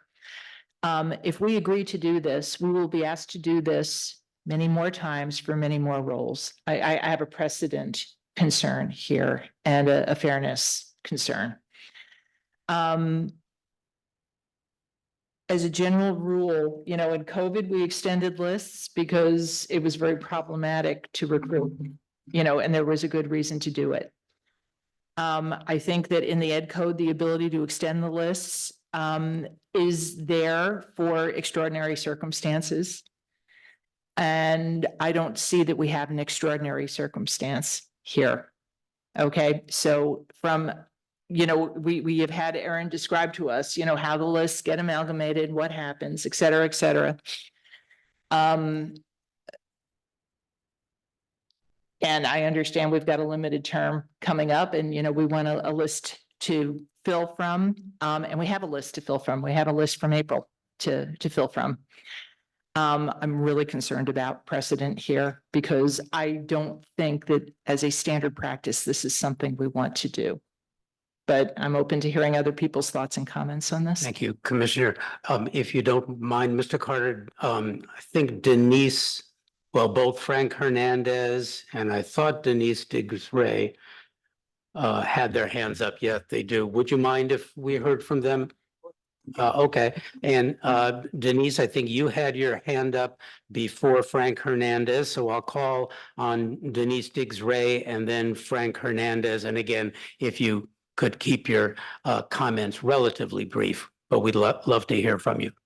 Okay, thank you. And mines may need to go in public comments because I had a comment from before. So it seems like the commission is approving stuff that only the district recommends in regards to the ECE reclassification. That was my question. I don't know if it's appropriate now or if it should be in public comments, but hopefully it will be addressed. Okay, I would say that we've already passed on that agenda item, so it's not for that agenda. But we'll consider it as a public comment and take your comment into consideration, certainly. Mr. Hernandez, do you want to go ahead? I've been having sound issues all day. Can you hear me? Yes, can hear you fine. I've been here 9 years and we have extended lists a lot during that time. So I really don't understand the concern that Heidi's bringing up. We have extended lists many times. I guess there are circumstances when maybe you shouldn't or should, but this one, the one issue I have about why you wouldn't do this, or I'm sorry, what would happen if you wouldn't do this one would be now this person, they didn't take the test or they didn't apply for the position. So now they have no chance to be on the list. Like you said, this was brought up, what, a month and a half ago. And now they would be, they wouldn't be on the list at all. They wouldn't have the opportunity to apply for this position. So I'm talking about a promotional person. Great, thank you, Frank. Mr. Carter? Yeah, I just need to echo Frank's sentiment as well. We've extended many lists many times for many reasons. And we've merged the lists. We have asterisks on many lists prior to me leaving, and I don't think it's will create an issue of precedent. We've already we've already established that precedent that it's something that is open for the commission. Thank you. Thank you, Mr. Carter. Yeah, I would echo your comments. I found the rule simply says it's 50.100.1B. After approval, an eligibility list shall be in effect for 1 year unless exhausted and may be extended for not to exceed 1 additional year at the discretion of the commission. And in exercising our discretion, it seems to me that favoring promotional candidates is to be desired. That I think our merit rules and I think the ed code both favor promotional candidates. And so if we, again, did not extend this list, that would mean that a promotional candidate who's been on the list for a year can't get the assignment if she were to qualify for it and be selected. So I'm in favor of approving this list, approving the extension of the list.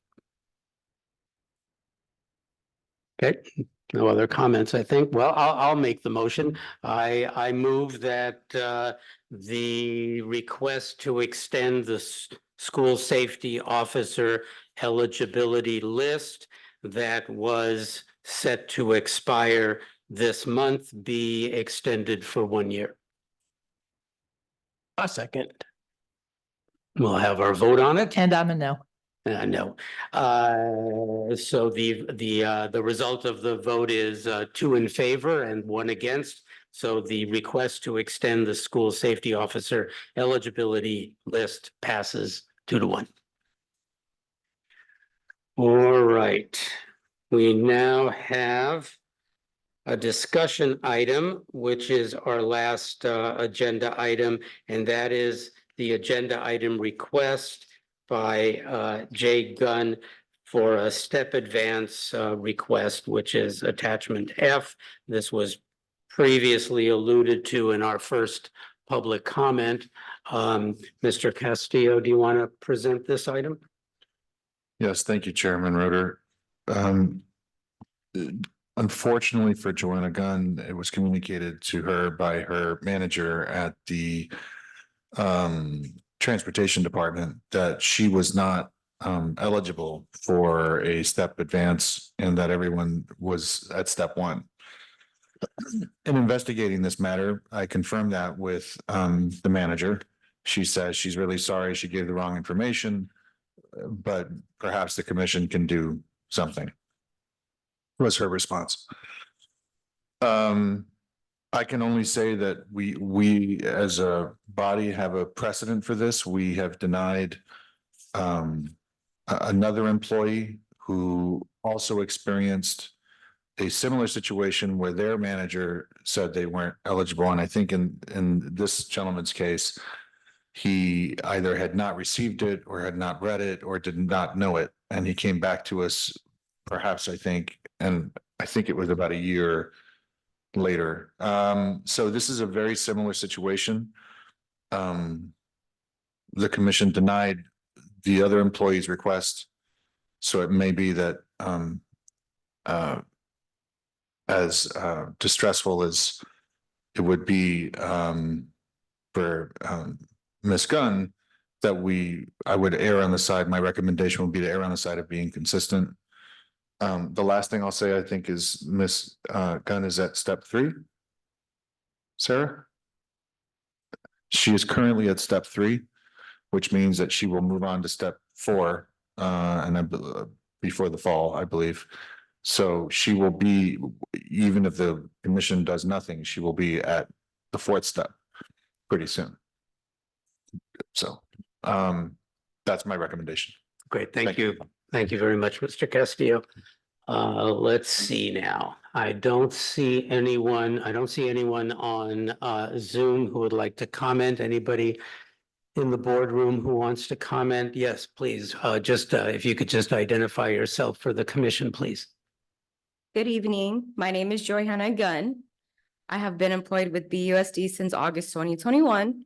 During my onboarding here at BUSD, I asked been a long day, direct supervisor and manager for a pay increase that was more reflective to my years of service, which is 12 years of commercial driving and counting. However, I was told no, and that I would have to wait until I was at step 5. After learning that my colleague was granted a pay increase, I was told that it was because he was considered a new hire and that it was and that it was within his 6 months of probation. I am happy for my fellow colleague who I've worked with at 2 other companies before BUSD. Him and I have the same pay due to us both having the same training and experience. I knew coming to BUSD, I had to compromise losing out on the pay I used to get due to the shortage of drivers, especially school bus drivers, which is hard to come across. I feel that along my years of commercial driving, I've kept a safe and clean driving record. I've had multiple positions in the transportation industry, such as a dispatcher, coordinator, router, quality assurance, trainer, and road supervisor. I've also driven a tour bus, which not many people my age can say they've done.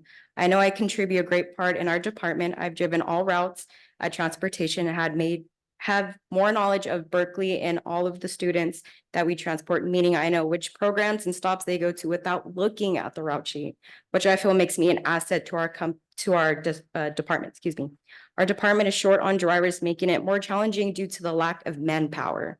Since this year I've been on standby, I have gotten the opportunity to meet and interact with many students from all schools within our district and have been told that I was one of their favorite drivers. I love my job and love what I do, although I feel robbed of the opportunity to request for an increase within 6 months as I was misinformed by management. Though it's not management's job to deny step advancements, it's the job of the commission to grant or deny, and that was unfairly taken away from me. I'm respectfully asking to be granted the step increase. Thank you. Thank you very much, Ms. Gunn. Commissioners, comments?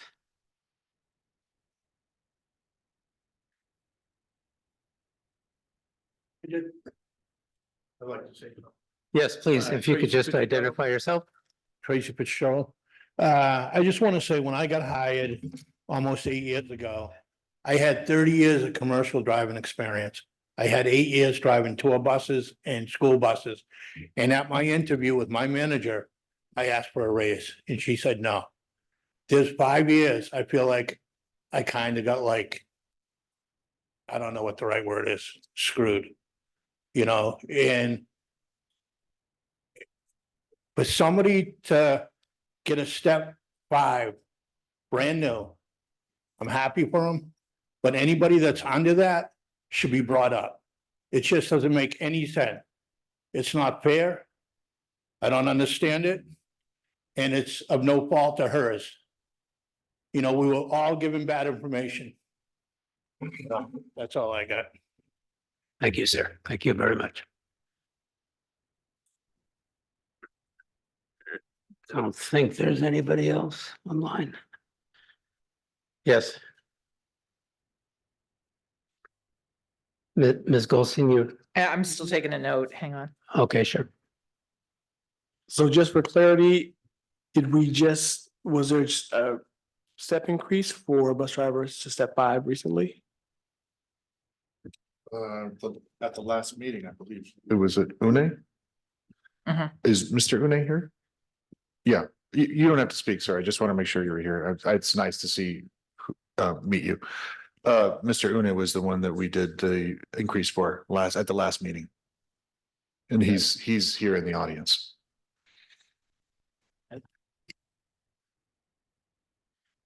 Okay, well, I'll go ahead and start. You know, it's gonna be difficult. We're all up here pausing because we feel your pain. We understand it. And whatever the decision of the commission happens to be, I hope you don't take it personally. It is the process, you know, and we have to adhere to the process more than anything, because that is what is really going to be fair. And in that, there's going to be a double-edged sword, because some people get the benefit of that process and some people don't, just because it's set, it's a process, but at least it's it's as fair as humans can make it. I'm open to more discussion about the position. But I just wanted to make sure I relayed that to Ms. Gunn before we start our discussion. Thank you, Mr. Carter. Ms. Goldstein. Sure. I think first I want to clarify something because earlier Ms. Scher said that in the CBA, there are not provisions that sort of equate to the, 5-step compensation system that is used. And I think I probably wasn't clear. The exact tables are not in the CBA. However, the provisions that explain what the tables do are in the CBA. And the CBA construct rewards tenure. What has happened today with transportation services has shown us where sometimes even with the best intentions, you don't always get the outcomes that you expected, right? With the systems that you have. And transportation is a unique thing because bus drivers recruitments are always thin. Good bus drivers are hard to get, and we are super grateful for good bus drivers. And obviously so are the students because they tell you that. So what I'm talking or tossing around in my head is this. We are closing up the class and comp study, and we're going to hear phase 4, which is the compensation recommendations. And from that, the next part of that process is for our school district to decide where do they want to be on the compensation scale for, all of their positions. So as an example, a compensation philosophy that some places use is we pay at 50%, and if we need to adjust people's salaries at 50%, that's what we'll do. Other institutions, BUSD may thank us for doing the study, and they may take exactly no action because we have a big deficit. So there's a lot that could happen here. This is a tough one. I would like to see first, what we learn in the comp study, particularly for, some of the classes where, things have skewed in strange ways, and, transportation services is one of them, before taking action. But I also want to encourage the union to pay attention to the fact that the provisions that they have negotiated that reward tenure may not be enough. And it's something that we don't control here. We work with the structures of the CBA. Okay, and I think what we're seeing here is that real breakpoint, that discontinuity between a labor market that is very tight for a particular kind of role where we've got to compete and bring people in higher, and what our structures are for retention, year by year, 5% along the steps. That's not something that the Personnel Commission can dictate. That is something that the union can bargain for differently. And I really think you ought to consider that, because this is an example of where the two are not working well together. Thank you, Commissioner Goldstein. What I'll say, sort of piggybacking on that, is it's been mentioned that it's unfair, and I agree that it is unfair that a new hire who's in a difficult to hire position such as bus driver gets to jump potentially as high as step 5, but maybe 4, maybe 3, who knows, depending on their experience. It seems clear that Ms. Gunn's experience is tremendous, is huge, and in all likelihood, unfortunately, would have possibly been elevated to step 5 when you were first hired. That's quite I would say likely.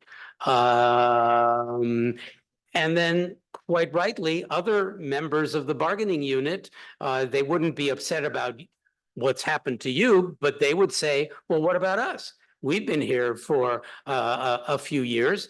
Shouldn't we be at step 5 too? And the problem is the Personnel Commission has no authority to grant raises.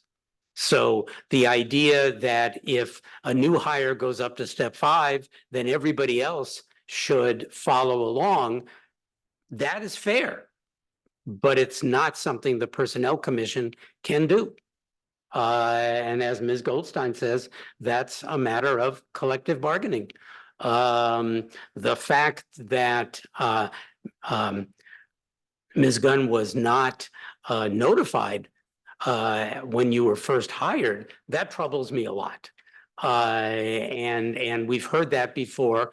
And I think that hopefully Malika Upshar has told us at this meeting that it now is included in the new hire packets. That doesn't help you any, but for future hires, hopefully they will be able to respond in a timely way.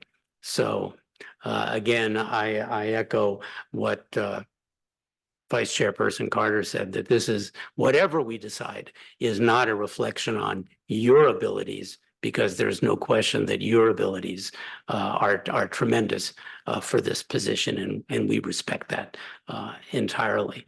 And it is the case that Executive Director Castillo did indicate that, and I think it would be in July, don't hold me to that, I'm not 100% sure, that you would receive a step increase to step 4 under any circumstances. So again, very difficult balancing act. Yes, Mr. Castillo. May I add something quickly? Yes. And again, this is not going to solve your immediate issue, but I, in the fall, always do trainings for the site administrators, and I think in transportation, I'm going to do a lot of it. So this doesn't happen again, because I'm not happy that it happened to you. I mean, I recognize that. So clearly there's more training that's needed, and that's one of the first departments that will be getting training from commission staff. Yes, Commissioner Goldstein. So I'm clear, this is a discussion item, right? This is not something we're taking That's action true. on. Yeah, you're right. Right? about that. So, the other thing procedurally, I think probably we want to explain is what's the difference between an action item and a discussion item? Because we've treated this as a discussion item and, which is how it got queued up. And, what we have learned from today, not just this, but I think other things with transportation services is that, like I said, sometimes the systems give us outcomes that we didn't anticipate. I think there probably are other actions and other things that we can consider, but right now, the way this is queued up, we wouldn't be taking actions. Right. Okay, so the short story is, I hope this is clear that, if it's put forward as a conference item, it is something that we would take action on. Right now as a discussion item, we've just kind of like raised all the dimensions involved in it. And I'm also sorry that you got bad information. And this is something that we need to fix. Yeah. Yes, thank you for pointing that out, former Chairperson Goldstein. So, based on this discussion, there's no action that we're able to take, but Ms. Gunn, you can work through our executive director and have this placed on a future agenda next meeting as a conference item for determination by the commission. But again, you've sort of heard the discussion about it so far. Okay. All right. I don't see Any other discussion on this? I just want to make one last comment before Yes, we sir. move on. Please. For the people in the audience, I appreciate your support. It really does send a message to the commission. So for the people who are listening, support of your coworkers, it does send a message, whether it's silent or not. So I appreciate you guys showing up for your coworker. That says a lot about you and about this district. Thank you. Thank you. Our last action type item is public comments. We have a closing public comment period by anyone who would like to make an additional public comment. And I see Denise Diggs Ray's hand is up. So please go ahead when you're ready, Denise. Yes, again, I hate to see that the long-term employees don't get the respect as the new employees. And that needs to be something that happens, I guess, in onboarding as for new employees, as well as something sent out for people that have been here 30 years and don't know what to do. You know, they've been here 30 years, they have the experience, they may have the education, but they don't know the process to go through. Yes, the union will help them go through it, but it seems like sometimes employees feel the union is not helping them. So if the PC sends something out widespread to see this is what you need to do, this is how this works. If you want to be reclassified, unfortunately, this is what you need to do compared to new employees coming in, getting an advanced placement. It's unfortunate and it's really unfortunate. And I'm hoping that the PC can send something out to employees, however they can do it, to let them know that we are here, meaning the PC is here to help you. This is the process that you need to go through if you want this done. At the end of the day, when you're saying like to Ms. Gunn, I'm sorry, but we can't help you because you didn't do what you needed to do, be it between PC communicating or the union communicating.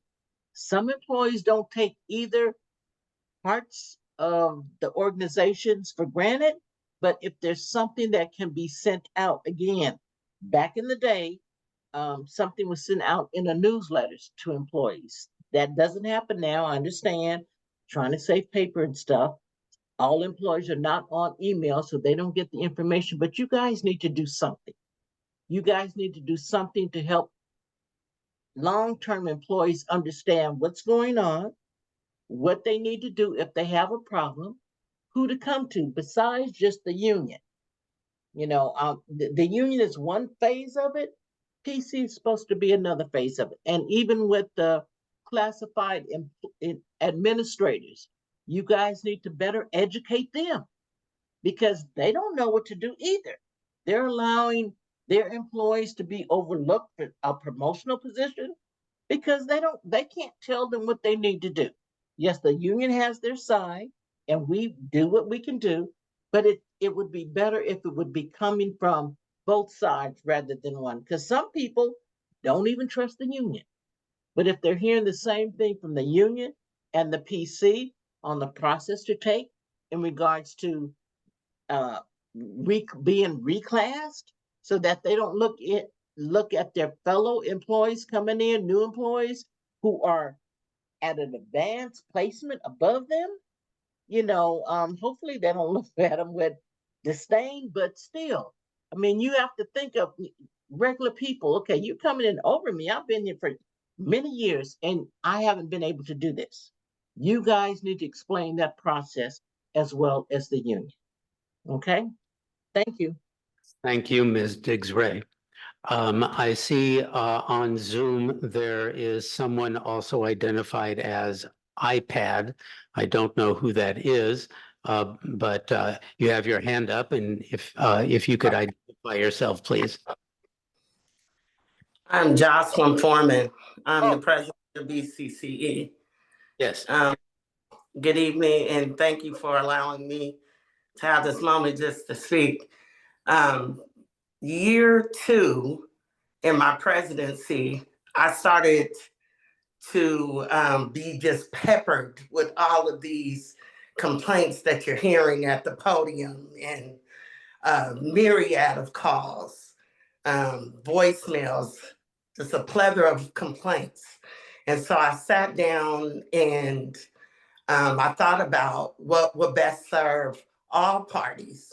And for us to, as a collective, walk the grounds before a school session or quarterly to assess what each site needs in the area of policy, procedure, safety, vacancies, those kinds of things, desk audits, whatever it is that a school site needs, giving us the opportunity to address that before classified hit the ground gives us all a global understanding of the expectations in this district. I have suggested that and participated in that with Samantha one time.